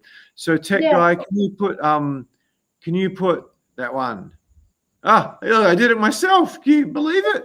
Can you believe it? Okay. Sorry about the guys getting their questions handled. But I'll do it. Okay, the first questions you ask her, this is like a superpower with women. It's seriously a superpower. I asked, we'll do the link in a bit. The big secret, there's so many secrets to women, but one of the biggest of all, I think it's where my method, my system, my coaching, my coaches differentiate us from every single woman in the world. So I've looked on YouTube. I don't think anyone's onto this, which is pretty concerning. If you want to get women, if you want to get hot women, find out what makes her heart sing and get her talking about it. Now, not not tests, but if some girl's into makeup videos on YouTube, I can watch that for a bit. It's a bit interesting. Or got lots of friends who are plastic surgeons or clients of plastic surgeons. Or collecting vintage Manolo Blahnik shoes, zero interest. So it's something that you're both interested in, but just get a girl talking about something you're pretty interested in that she's really passionate about, and then learn how to touch her skillfully, Me Too friendly. You're going to destroy 98% of guys, especially when it comes to hot girls. If I had one skill that's separated me from every other guy I've got these girls off, I'm pretty sure that's it. I'm pretty sure that's it. In fact, I don't think anything's even close. There's a few that are significant, I think, in terms of my skills with women that are quite high. Reading signals is probably in the top few. So I see the girls who potentially want me to talk to them rather than just do the whole chase girls down the street like you see on YouTube. But yeah, ask good questions. Really fucking listen. Listen to her feelings. Listen to her emotions. Ask her questions about the things she's most passionate about in life. And then just listen and then ask good follow-up questions and learn how to touch. That's most of the game. You got to dress well, reading signals helps. There's a few other things. I've coached guys who got really good at that who still couldn't approach. You were getting threesomes and dating models, and they'd been a virgin like 18 months before. They got these sorts of results because they were a world-class question asker and listener. I'm not lying to you at all. This guy recovered from serious social anxiety. Hot girls are literally assaulted with tall, rich, handsome, and famous guys approaching them, especially with Instagram. Just look at any moderately attractive girl's dating app, and it's like, how can I ever stand out in this crowd, even with a 10-year-old Photoshop pictures? Attractive women, as I said, they've just got hot guys throwing themselves at them and rich guys throwing themselves at them and many of them famous guys throwing themselves at them. I hear this stuff from my female coaches and some of my girlfriends, ex-girlfriends. Just, you know, I don't want to say never. There's celebrities constantly hitting them up, including American guys on tour with music or acting or athletes who hit up some girl on Instagram and start messaging her. So yeah, tall, rich, really don't have any metrics these days, even fame. The only way to get the girls you want is to connect with them. There's a few other things you can do, but that's the big one. Just get to know the beautiful girl as a human being, not an object. Get to know the beautiful girl as a human being, not an object. That's going to solve so many of your problems and get you access to women you can't even dream of. Excuse me. As I said, that's probably the number one thing that's taken me from a 27-year-old, essentially 31-year-old virgin to wherever I got to now. There's a Jackie video tech guide. Don't leave us and see that. Tess answering questions. But Jackie, a really bright girl who's a model, she did an amazing job in one of our YouTube videos of answering that. So yeah, if you could put that in. Actually, have I been clever? Okay, wait. I might have even given you the thumbnail. Oh, look what I did with technology. That's good. That's what it looks like. 90% of women will chase you if you can remember to put that in the link of the thing so that guys actually see it. So yeah, that's the one. And yeah, swimsuit model. I'm showing off a lot here. I literally, in front of 20 guys and 8 girls, made Jackie and the swimsuit model Nevena cry on a boot camp. No bullshit. And I've had feedback from just by doing what I told you, getting them to about what they're really passionate about and touching skillfully in front of a crowd. It's unbelievable. I couldn't believe it happened. It happened twice. And yeah, my clients have reported the same thing. I went on a first date or a second date and asked her questions. She started crying, not in a good way, just about their passions or their relationship with their mother or father or something, or the people who changed their life. And yeah, if you can get a girl crying on a date out of joy or out of connection, sex ain't a problem, my friend. It just ain't a problem. So yeah, this is a huge superpower with women. Your questions. While your questions are coming in, we've got plenty to go through. Let's just get through this. Yeah, there's a whole bunch of guys join, probably the States. from the States. If you want real dates with beautiful women, you actually want this week, you can get a date with this absolute angel of a woman, cosmetically and inside and intellectually tomorrow. And yeah, she'll just rock up and go on a date with you. And for tomorrow, I'll be there too, which you I don't know, charge $5,000 for that pre-COVID. And this girl does it too. She's amazing as well. They're both models. And they're amazing coaches. Most of my trainers, nearly all of them are models. So what happens? 45 minutes, expert fixes massive results, identify and eliminate lifetime dating mistakes, master approaching, beat 95% of guys, master conversation, never run things to say relative to the rest of the guys you compete against. Most important thing, we'll create a 7 to 10 point plan of what you're struggling with the most and give you the top 3 action steps. And yeah, you'll walk away knowing exactly how to attract hot dates weekly. And yeah, you can do that tomorrow. We usually charge $1,500 for this. It can really make a difference in your life. And yeah, I don't know whether it'll be next week or the week after or soon. We're going to start doing these Sunday evening US time to an 18 times bigger market. So if that goes well, which I expect it will within weeks or months, yeah, the prices of everything we do will go crazy. We'll probably charge $200 for this opportunity. And yeah, probably 3 Australian boot camps left, maybe 2, depending on fitting the students into the one. And yeah, we'll be doing residentials that cost $23,000 US, like a couple of my competitors who I'm told don't do as good a job as myself and Tess. So anyway, that's it. Let's get back to the questions. Yeah, we're going to be doing another one of these maybe in 2 weeks, and it's going to be amazing stuff. There's so many really good points yet to come. Tess has got the rest of her list. I've got the rest of my list. We'll put a lot of thought into this. So yeah, that is awesome. Okay, great questions. Let's go with it. This one from Manuel, it's coming up on the screen. I don't have problems attracting beautiful women, but what we do if a girl interested in you uses a chance to nag you out of a jealousy situation and still keep her hooked? I'm a little bit confused by the question. What would you do if a girl interests you out of a jealousy situation? What? I'll I feel take like yeah. Sorry, I had to shorten it. Number of characters are limited. Oh, thanks, Manuel. Yeah, I feel like I need a little bit more detail there. But James, maybe you've got a good example of what he's talking about here. I'll answer the question I think he's asking. Very, very common game, woman's test, which we need to do a live on soon, that women will ask is yeah, they'll just try to make you jealous. They do this all the time in relationships to see what sort of a man you are. They do it on first dates. They're constantly talking about their ex-boyfriend or something, particularly really beautiful ones. You'd just be serenaded with, yeah, he was worth 300 million and he was an NBA basketball player and he was a Marine who fought in Iraq who could snap your skin or body in seconds, just over and over and over again. These are anecdotes from one girl I'm talking about. The one I showed you on the slides, for those of you who've been here for a long time, where I brought my 2 ex-girlfriends together and spent a fair bit of time with them, the flow-and-roll model. They're just constantly throwing this at you. The way is to not react to it and just go, okay. And the thing is, you don't get jealous. You don't get jealous. That's created should I tell it? Yeah, basically with that girl you saw briefly in the picture when she was 4 years older than when I met her. I met her when she was 22. I was late 30s.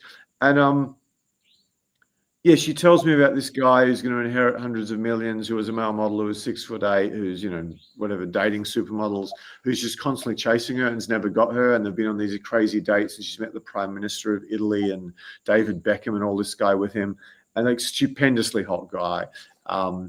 And she's sitting telling me this. I'm a scrubby backpacker who hasn't really learned how to dress properly.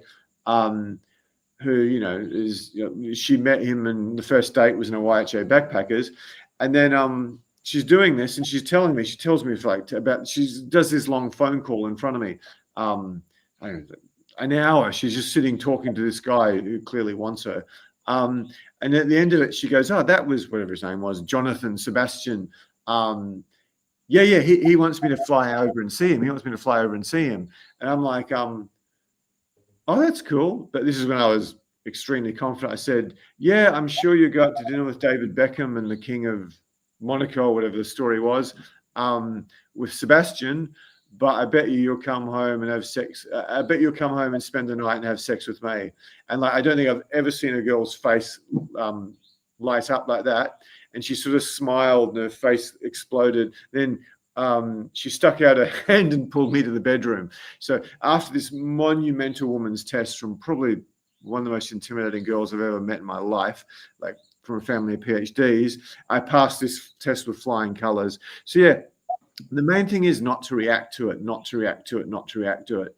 The ironic thing about this girl, which I said in front of a panel of my female coaches on an event in front of students, is I was once talking to a 6.5, 6 out of 10 German girl who was way larger, chubbier than I'd ever have sex with. Had a pretty sweet face, who'd traveled a lot. And I just met her in a cafe. And this girl I'm talking about came in for a modeling job, probably 6'6" in heels with, you know, like boobs and body carved by Michelangelo. And, you know, she'd just done $10 million jewelry for a job. And then she gets jealous over me talking to like a 6.5. And it's like, you throw more jealousy at me than most of the girls I've met in my life, and then you react to this. This doesn't make sense. So yeah, you just got to keep your cool and realize in many, many cases, it's a game she's playing to see what sort of a man you are.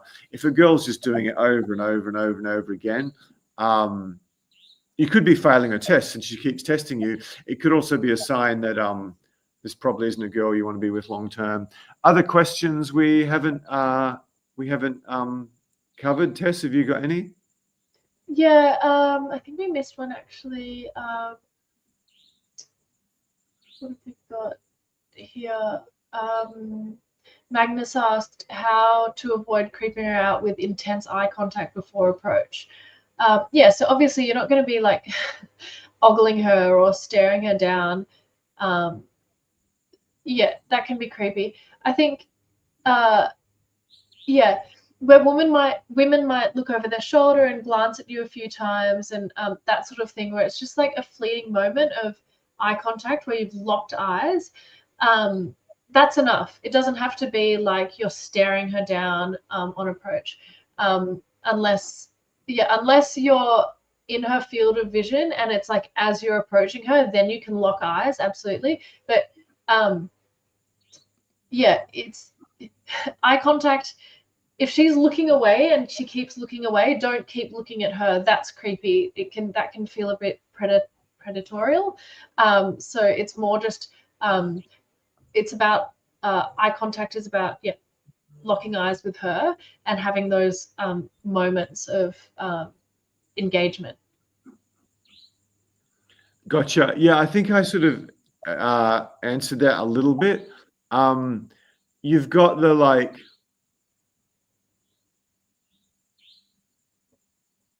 This is me staring at Tess versus.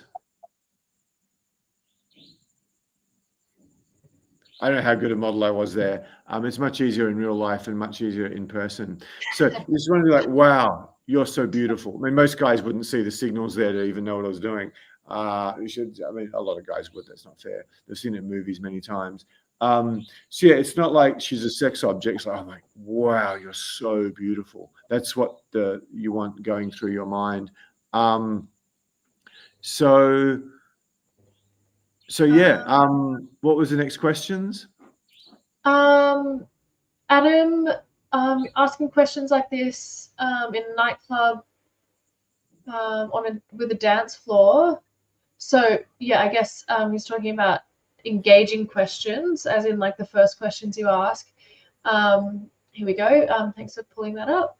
I've tried to engage with big questions, but it feels like women are there for a girls' night out, there to dance. So obviously, yeah, it depends on the setting, Adam. If you're in when I say approaching in a bar, I more think of the kind of bars I go to anyway, more like upmarket sort of cocktail bars where it's dimly lit. There's, it's quiet enough to have conversations with people, that sort of thing. Not like crazy booming music, dance floor, nightclub. If you're approaching women in that scenario, yes, you're absolutely, you are competing with all of that energy of the music, the people, the environment. So oftentimes your approach has to be high energy and it has to suit that setting. So if women are dancing and moving around and stuff, then you would obviously have to be dancing and moving around too, and the conversation might be a little bit more superficial, or more fun and lighthearted, because that suits that setting. So it has to be setting appropriate, but you still, yeah. So you still want to get her enjoying the conversation by being able to slip into that setting, the energy of that setting, but also making it about her. So engaging with her through that body language, the eye contact, and asking some questions about her. You know, what her biggest interests are, and that might be, but with more of a fun tone to that if she's dancing, right? But you'll find in these sorts of scenarios, if a woman is dancing or moving, she's listening to the music, that the body language becomes more important than the actual conversation, because you potentially can't even hear each other very well. Thank you so much, Tess. Yeah, I mean, meeting girls on the dance floor when they're with friends is very, very, very difficult. And there's a bunch of guys who, because pickup artists see, oh, there's a bunch of hot girls on the dance floor, I'll teach guys how to do that. Yeah, you're really battling to get the hot girls there. It doesn't mean it's impossible. Some guys are good at it, but for the average guy who's a client of mine and wants to be a client of mine, yeah, wait till they go to the bar or something. Interesting question from Nemad. I have a general question. What does a guy do if an attractive young lady encourages her male work colleagues to go to a brothel? Dude, I can answer every question in the book. But that's a tough one. I think that could be a woman's test. Or it could be a guy who's like, you know, clearly not got laid since Steve Jobs launched the iPhone, who probably needs to get his rocks off. I don't really know why a girl would do that. There are some girls who are very pro brothel, I guess. She could be a sex worker. A lot of the hot girls in the wealthy suburbs are. So yeah, that's a good one. Tess, do you want to ask Steve Price's question, please? Should you always smile when making eye contact, say in the street? Yes, I would say in the street, yes. This actually, it kind of depends on your vibe, Steve, because I would say smiling works for most people. It's a good thing, yes. I would say generally the more positive energy, positive warm energy that you give, the more you're likely to get back in return. But if, you know, some percentage of men can play into this more sort of mysterious, sexy vibe where smiling doesn't necessarily play into that so well. So it depends on you, Steve. But I would say, generally speaking, smiling is definitely good, especially on the street where that's not really a implied social setting. So to give that just warm, positive energy is probably going to be your best bet. Yeah.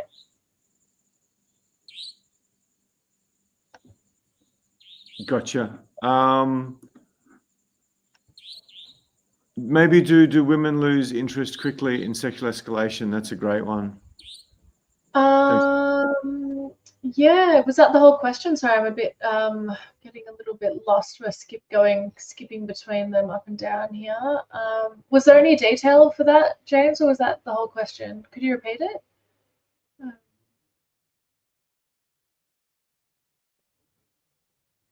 Sorry, I'm just quickly having a look for that question. Oh yeah, women lose interest quickly in sexual escalation. No, good question, Martin. Yeah, so if you're asking if women lose interest quickly, no. If you're able to build momentum and keep that momentum going, then no, that's just building. It's basically just like foreplay building upon itself. So so that's sexual escalation is and keeping that sexual tension alive is really important. It's when you don't keep that up that you can start to get friend zoned, or she starts to question, oh, does this, I mean, yeah, we're having a great conversation, we're connecting, this is going well, but is there a spark there? Do we have chemistry? Is this guy even interested in me, or is he just really friendly? So these questions start to come up. When chatting with women, they lose interest. Feels like they just go into the friend zone. Okay, yeah, Martin. So if that's something that's happening for you, then yeah, it might be that potentially you are decent at building rapport through conversation, but then you're not able to you're not able to escalate through touch and building sexual tension, where the woman becomes aware of your intention, and also she starts to feel that tension as well. So yeah, that's actually a really, really common thing that a lot of the guys I work with report as well, that they feel like they're okay at connecting, but it's that next step, building upon that, that's the challenge. So there's a lot to that. A lot of that is non-verbal. A lot of that is through touch as well, and some of that is conversational. So yeah, it's a mixture of a lot of things. Great. A whole bunch of Tess, can you just check the calendar you set up? I think I might have made another tech mistake with the calendar. Yeah, it looks, we've had some bookings come through, James, so I think it's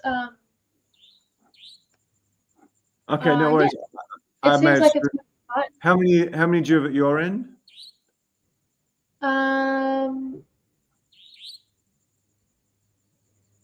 We've still got 2 available. Okay. Yeah, there's been I screwed up the text. So anyway, hopefully it works out good.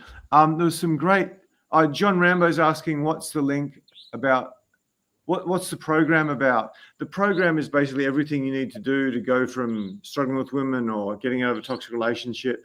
I mean, it gives you the skills to meet and attract and date and kiss and have sex with the women you really want.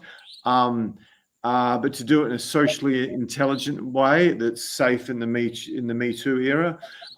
It really is focused on getting high quality women more than masses of women. That's probably the thing that really separates me from most of the clients I have, from most of my competitors. Again, I've said before, the average dating coach is horrendous. There are a very small handful of guys who are really good at teaching you how to get laid a lot, whether through apps or street approach. But yeah, I suppose we're just about quality women. What you actually get is just like conversation, touch, eye contact, body language, what to do on a date, how to read signals, a fair bit about sex. I'm probably missing some stuff as well. Approaching conversation, getting high quality women, avoiding very toxic women. I don't show you all this on the thing. I might next time. But yeah, so it's just that if you are interested, apparently there's some left. If you just book a session with Tess and I tomorrow, it just in terms of, it's not like you're not counting Ivan and Craig Russell, are you? In the people who've booked? I think I might have given people. No.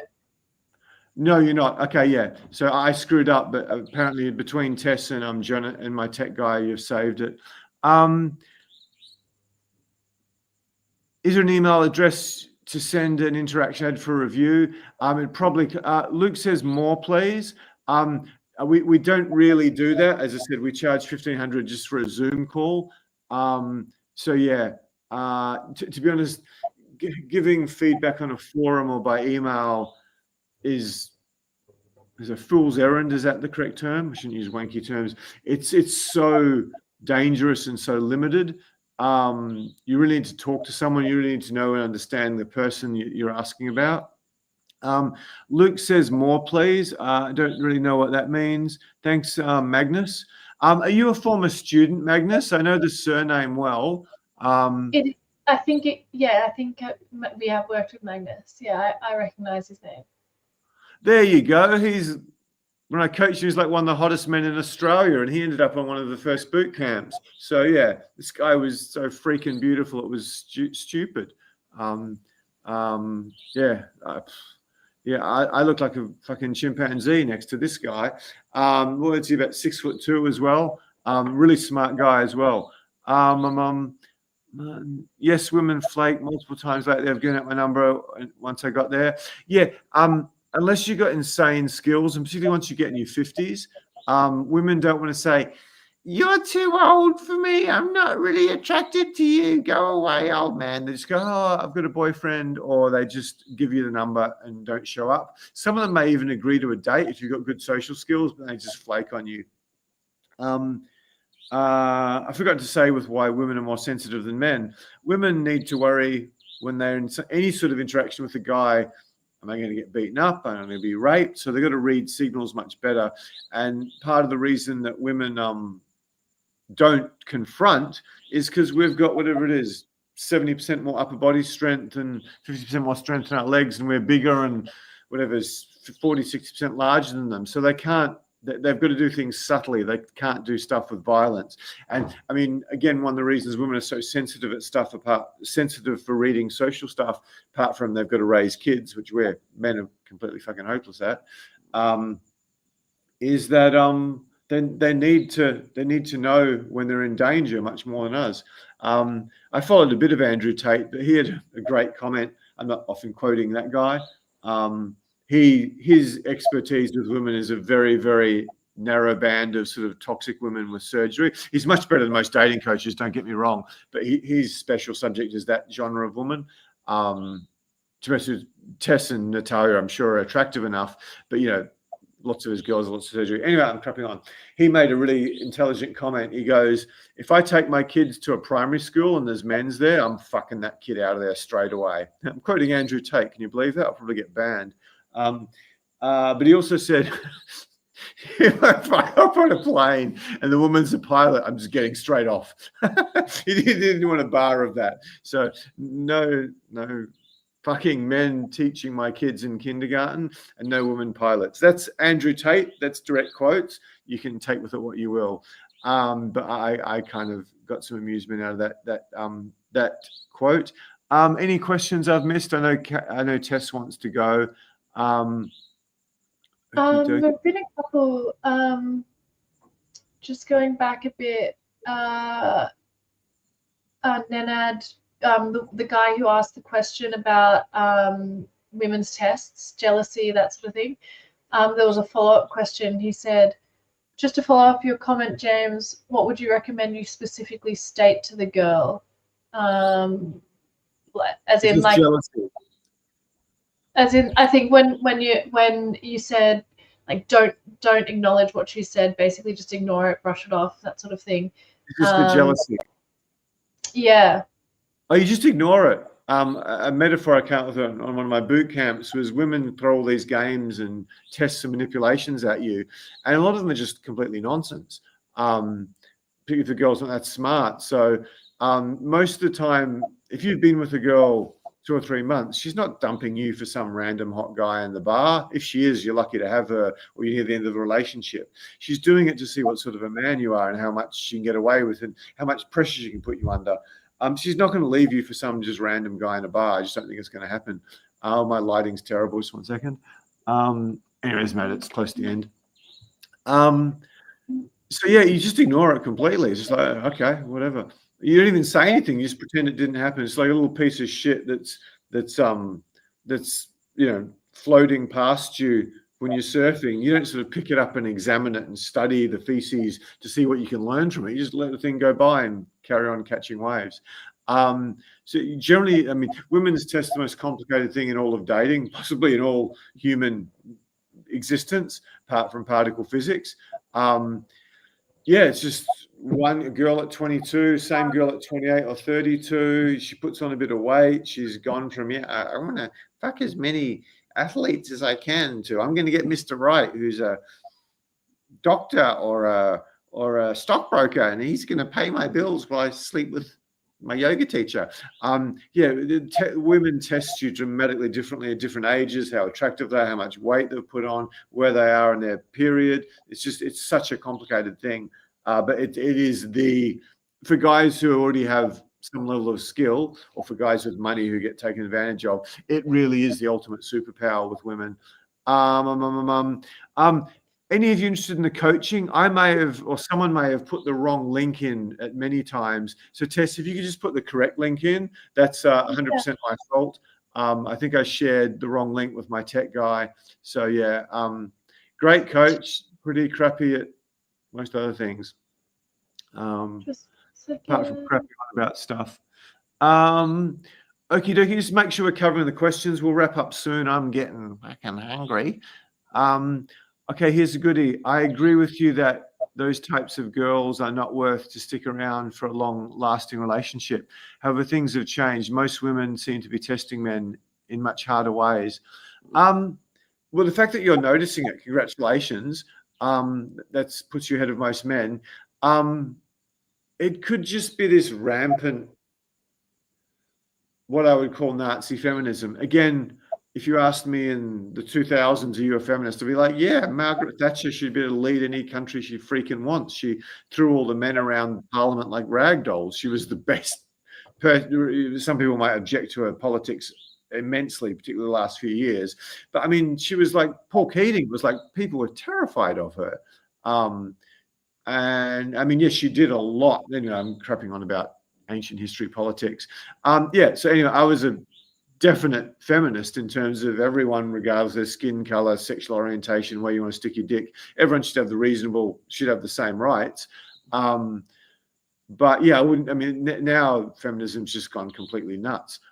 Just like if you're one of the top 0.01% of smart Asian men in America, you're never going to get to Harvard because they don't fucking want you. There's too many fucking Asians there at all. And that's not racism. That's affirmative action. I mean, don't fucking even. I mean, we're on our way to something totalitarian bullshit that's been playing out in the world.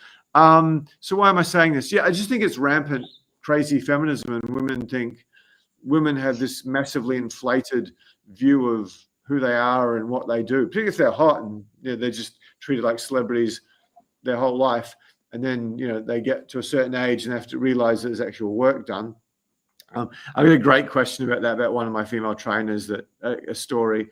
Someone remind me on a future live when we're not pushed for time and Tess might want to go, to tell a story about one of my female trainers who stopped modeling and, needed more money on the weekend to make up for her social coach. She had social coaching income, which is pretty good, but she needed more money. So eventually she had to get a full-time job. I won't say where, and just the conversation we had with her, it was fucking hilarious. I should redo it, get an actor to do it. Okay, I think my question wasn't in relation to what you would say in relation to jealousy, but what you'd say a girl who encouraged. Oh, sorry, dude, I can't remember a question I couldn't answer. I don't know. It was probably a test, but I don't know what the test. This is where giving advice, even verbally, if I was talking to you face to face or watching you interact with female coaches, is this you, she asked, or someone else? Yeah, I think she asked him. From what I gather, James, a young, attractive co-worker, a colleague has said, encouraged him to attend.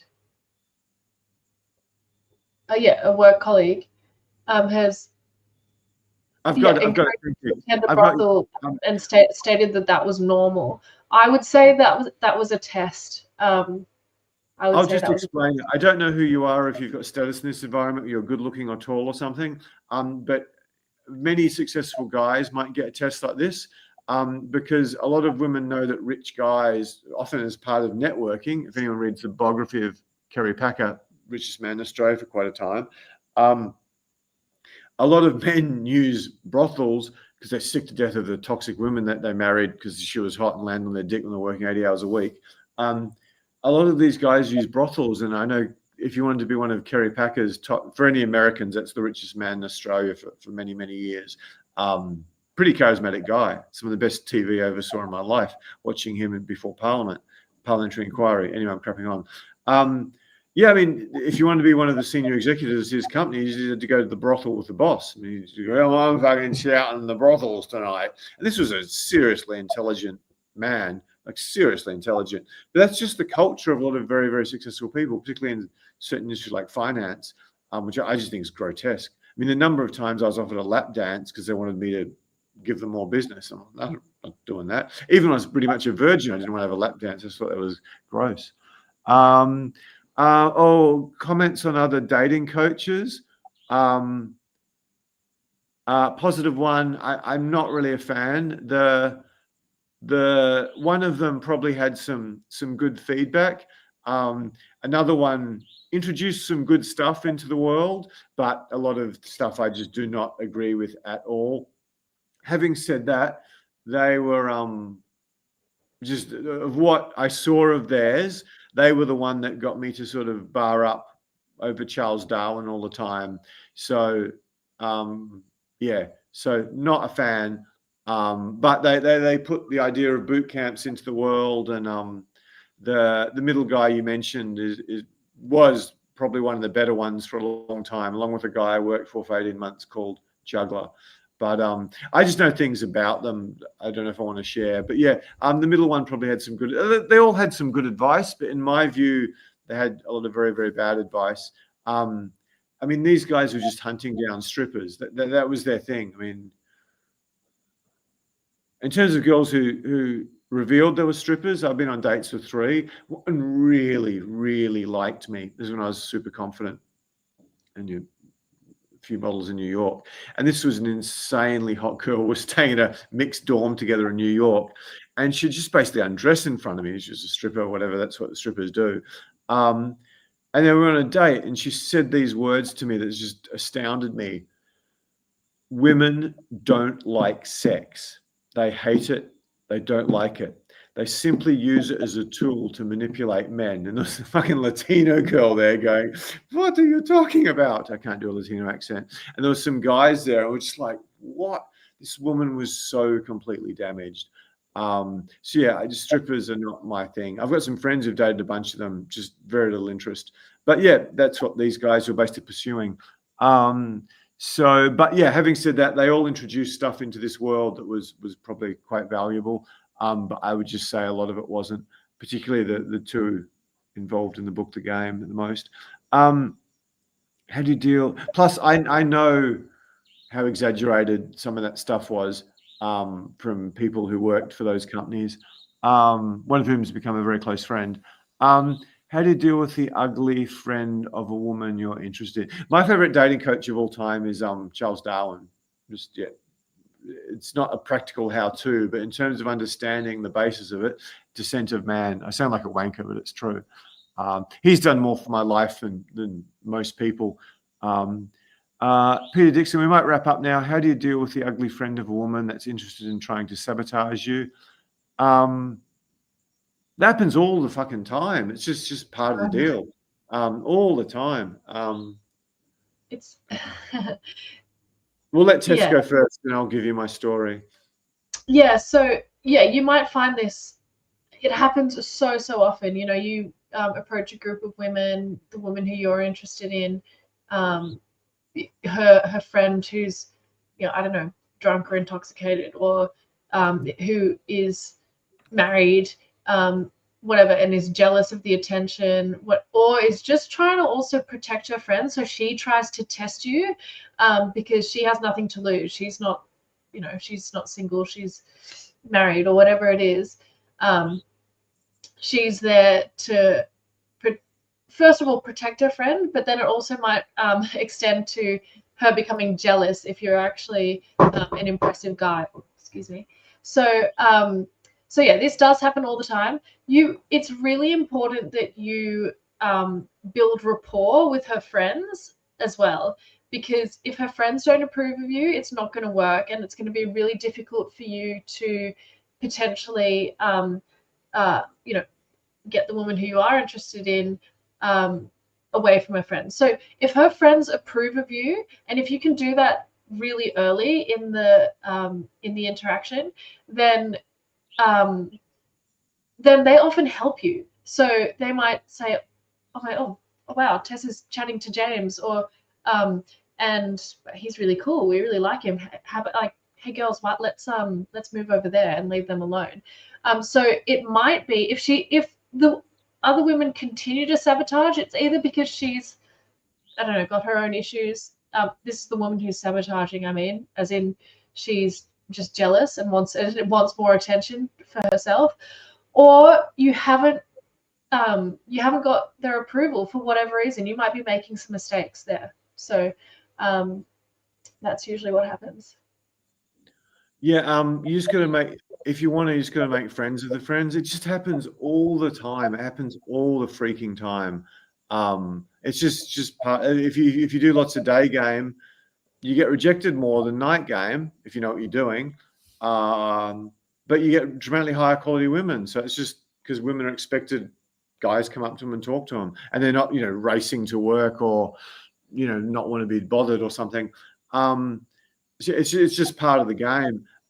Tess hit the nail on the head. I mean, this is the ugly friend, but I've had, I mean, if there's an ugly friend and you want to sleep with this girl, you got to basically seduce the friend first as a friend, and like, oh, you'll be good for this guy. Because a lot of hot girls, I'll let you in a little secret. A lot of hot girls, my trainers get appallingly upset with me when I say this. A lot of really hot girls who have close friends who are dramatically less attractive to them, that's a bad sign. That's a bad sign. Is that my approach coach? My awesome fucking approach coach? Oh, if it is, welcome, welcome, welcome. I can tell you some stories about this guy.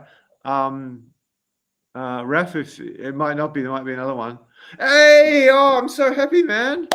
Yeah, great to see you. Anyway, I'm having a little moment with one of my best employees ever. He's a legend guy. Such a champion. Anyway, I got distracted from the question, seeing Raf. That's unreal. Bring Raf on and let him answer. He'll do as good a job as me, or better job than me. It just happens all the time. So I got distracted when I saw Raf. It's been a while, man. We'll be doing boot camp soon. We want you back. What's it? November. I can't remember the dates now. Mid-November. Please, please, please. And what was I going to say? I got distracted by seeing Raf. This is how much I love some of my students. Many of them become close friends of mine. I've totally lost. Flattered you came on. Anyway, yeah, just to give you an idea how important it is to befriend the friend or the obstacle. Twice. I have had brothers, yes, brothers, throw their sister at me. Completely throw their sister. And I'm talking seriously attractive girls. In one case, this guy was crazy smart software engineer, I think. And he was only about 5'9", but this guy had a model face. He had cheekbones and jawline and the mouth and the teeth and the thick hair. I said, man, you could be a model. And then, because one of my best friends ever was one of the world's top male models, I just sat and explained to him why he was so hot. I mean, what aggressively heterosexual guy like me who grew up in Perth, where my joke was we used to hang him in the Hay Street Mall until 1969. Most homophobic place I've ever been in my life where I grew up. What would make a guy say that to another guy? The guy loved me. He said, oh, I didn't realize I was that good looking. Because men don't tell other men they're good looking unless, whatever. I was leaving because, whatever. I was there with a bunch of people. There's a lot of other hot girls. This was in Latvia. And I heard him, and my friends were commenting. I won't say her name. I will say her name. Signe, don't let that guy go. That's the best guy you've ever met. The last guy treated you so badly. Yeah, you got to get him. Don't let him get away. Don't let him get away. Don't let him get away. So he's coming and stopping me, waiting me for the girl to come to. Give him your number. Give him your number. Give him your number. And it's just because I made a great connection with him. So obviously that's a really ugly obstacle. He's probably better. Guy's probably better looking than most ugly girls. But yeah, just you got to get. I mean, what the dating coaches call the obstacles on side. You got to get them on side, and if you can, I don't know. There's a couple of guys. There's 3 guys on one boot camp who flew from the US, and so I wanted to show off a lot and convince them I was the real deal, because some of them liked other dating coaches. So anyway, I got hottest girl in there, and she had an ugly friend. I was right. She was a bitch. Like really. Mind you, I was trying to get threesomes with her and my current girlfriend, so she didn't take kindly to that. But yeah, I just made the ugly friend like me, and her friend was so horrendously rude to all these guys who came up to her, but I just had to charm the friend. So it's just like there's that person separating you from what you want in life. You just got to have the social skills to do what you need to do. I also like a guy. I haven't heard of that guy, but there's so many YouTube channels now. In terms of those cold approaches you see on YouTube, I haven't done these simply because I lived in Australia for so long. You literally go to jail for it. But that should change once I get a bunch of stuff sorted and I can walk again properly. I really want to do that, especially with this grey beard. But yeah, I'm not a fan of just cold approaching girls in the street. It's such a stupid fucking way.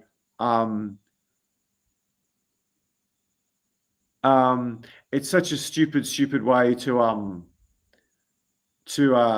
get women, is by doing that. So you're much better off to do what Tess and I have talked about. Make lots of friends in a cafe, make lots of friends in a bar, make lots of friends in the sauna. Just become the one of the high status guys, even if you're short, not that ugly, in a social environment. And women notice, as I keep going on about Darwin, women want positions in hierarchy. We want youth and beauty. Thank you, Ben, defending me in the chat. Yeah, I talk to clients from seminars and boot camps years later, and no one remembers the points I give them, but they all remember the stories. And some people pay a lot of money for my stories, and fly from across the world. But anyway, not everyone's a fan of me. One guy paid $100,000. I just wanted to hear my stories on his private training when Val and Monique were sitting around doing nothing. Anyway, I will shut up. That was awesome. Tess is an absolute legend. Just put your link into the chat again, please, Tess. Sure. And yeah, tomorrow I can't get the slide. Tech guy, if you can get the slide quickly, you can go on a date with Tess, and you can, thank you, I can handle it from there. Good work. And you can get, you've seen what Tess looks like on a runway. It's a fashion runway, not an actual. She wasn't walking along an airplane track. I've got to go eat. She wasn't walking along where airlines land. I got to eat. Anyway, so you get 45-minute. I'll be there too. Massive results, fast. Identify and eliminate key mistakes that have been holding you back your whole life. Master approaching, master conversation, rather than the average guy. And create a custom 7 to 10 point plan and top 3 action steps. That's where all the value is, because whether you get more help from us or not will change your life. And you walk away knowing how to get hot dates this week. So yeah, if you want that, I believe there's some spots left. And I'll be there too. And we usually charge $1,500 for these things. You can see it on the website. That can be you tomorrow. And yeah, when we start doing these on US call times, the costs, the availability, who you get will change dramatically. Anyway, guys, thank you for being such a good crowd. Thank you for the wonderful, lovely, sublimely awesome Tess coming back. She's such a big part of these. In terms of how good she is at this, I just threw her in the deep end on all this. We were battling to fix some tech problems. Thank you, tech guy, in the 20 minutes before that I sort of overlooked. I'm a dope. So yeah, thank you so much to Tess. I don't say the costs. I'll say the costs, whatever. For guys on a real budget, I shouldn't say this live. It's 2,800 Australian dollars, which saves you 40% or something, on the real budget. And then there's a step up, which is 4,800, and then the whole kit and caboodle is 8,800. But the amount you get from it, it's like I said about my photographer friend, my clients can work with. Yeah, Raf, if you want any updated dating photos, if you're not killing, yeah, it's like we're not very good at marketing and stuff. You've seen all the mistakes, but we're really freaking good at what we do. And Tess has taken my female coaches to another level. So yeah, anyway, see some of you tomorrow. We'll be back next week. I think we'll finish off brutal mistakes or something, and then we'll probably be back with the rest of this, which I strongly recommend you come to, because I've got 7 really good points left. Tess has got a bunch we haven't even covered because I didn't show up in my points. And yeah, if you've got any comments about the new format, there were mistakes, but hopefully I'm improving these quite a bit each time. And yeah, if we get the subscribe up, final ask is, yeah, we've got Australia relocated to Germany. Thank you so much, man.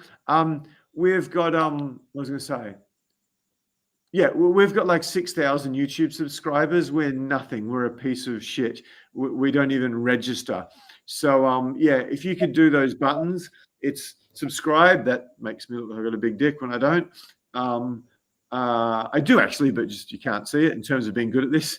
But I don't have much visibility. Apparently that bell's very important to us. Don't ask me why. I should know that. And yeah, probably one of the biggest asks, if you could just leave a comment, say how awesome Tess is, or you say how awesome I am, despite my big nose and poor tech skills, or just comment about something you got out of it. I mean, that is going to terima kasih banyak Indonesian, muchas gracias, merci beaucoup, Shandy, just yeah, that means so much to us, and it gets you more exposure to Tess, gets you more exposure to Jackie, Natalia, Kota, who's a clinical psychologist, Val, who's a Russian model, and yeah, would love you for that. So yeah, you can just hit the link and do it for those guys who aren't very techie. I was meant to say that the first time I did it. Can you please make sure I say just click a link and hit a button rather than go to YouTube and all that shit? I can't believe it's taken me 6 or 8 of these to figure that shit out. Anyway, I'm going to go eat. Tess is amazing. So good to have you back.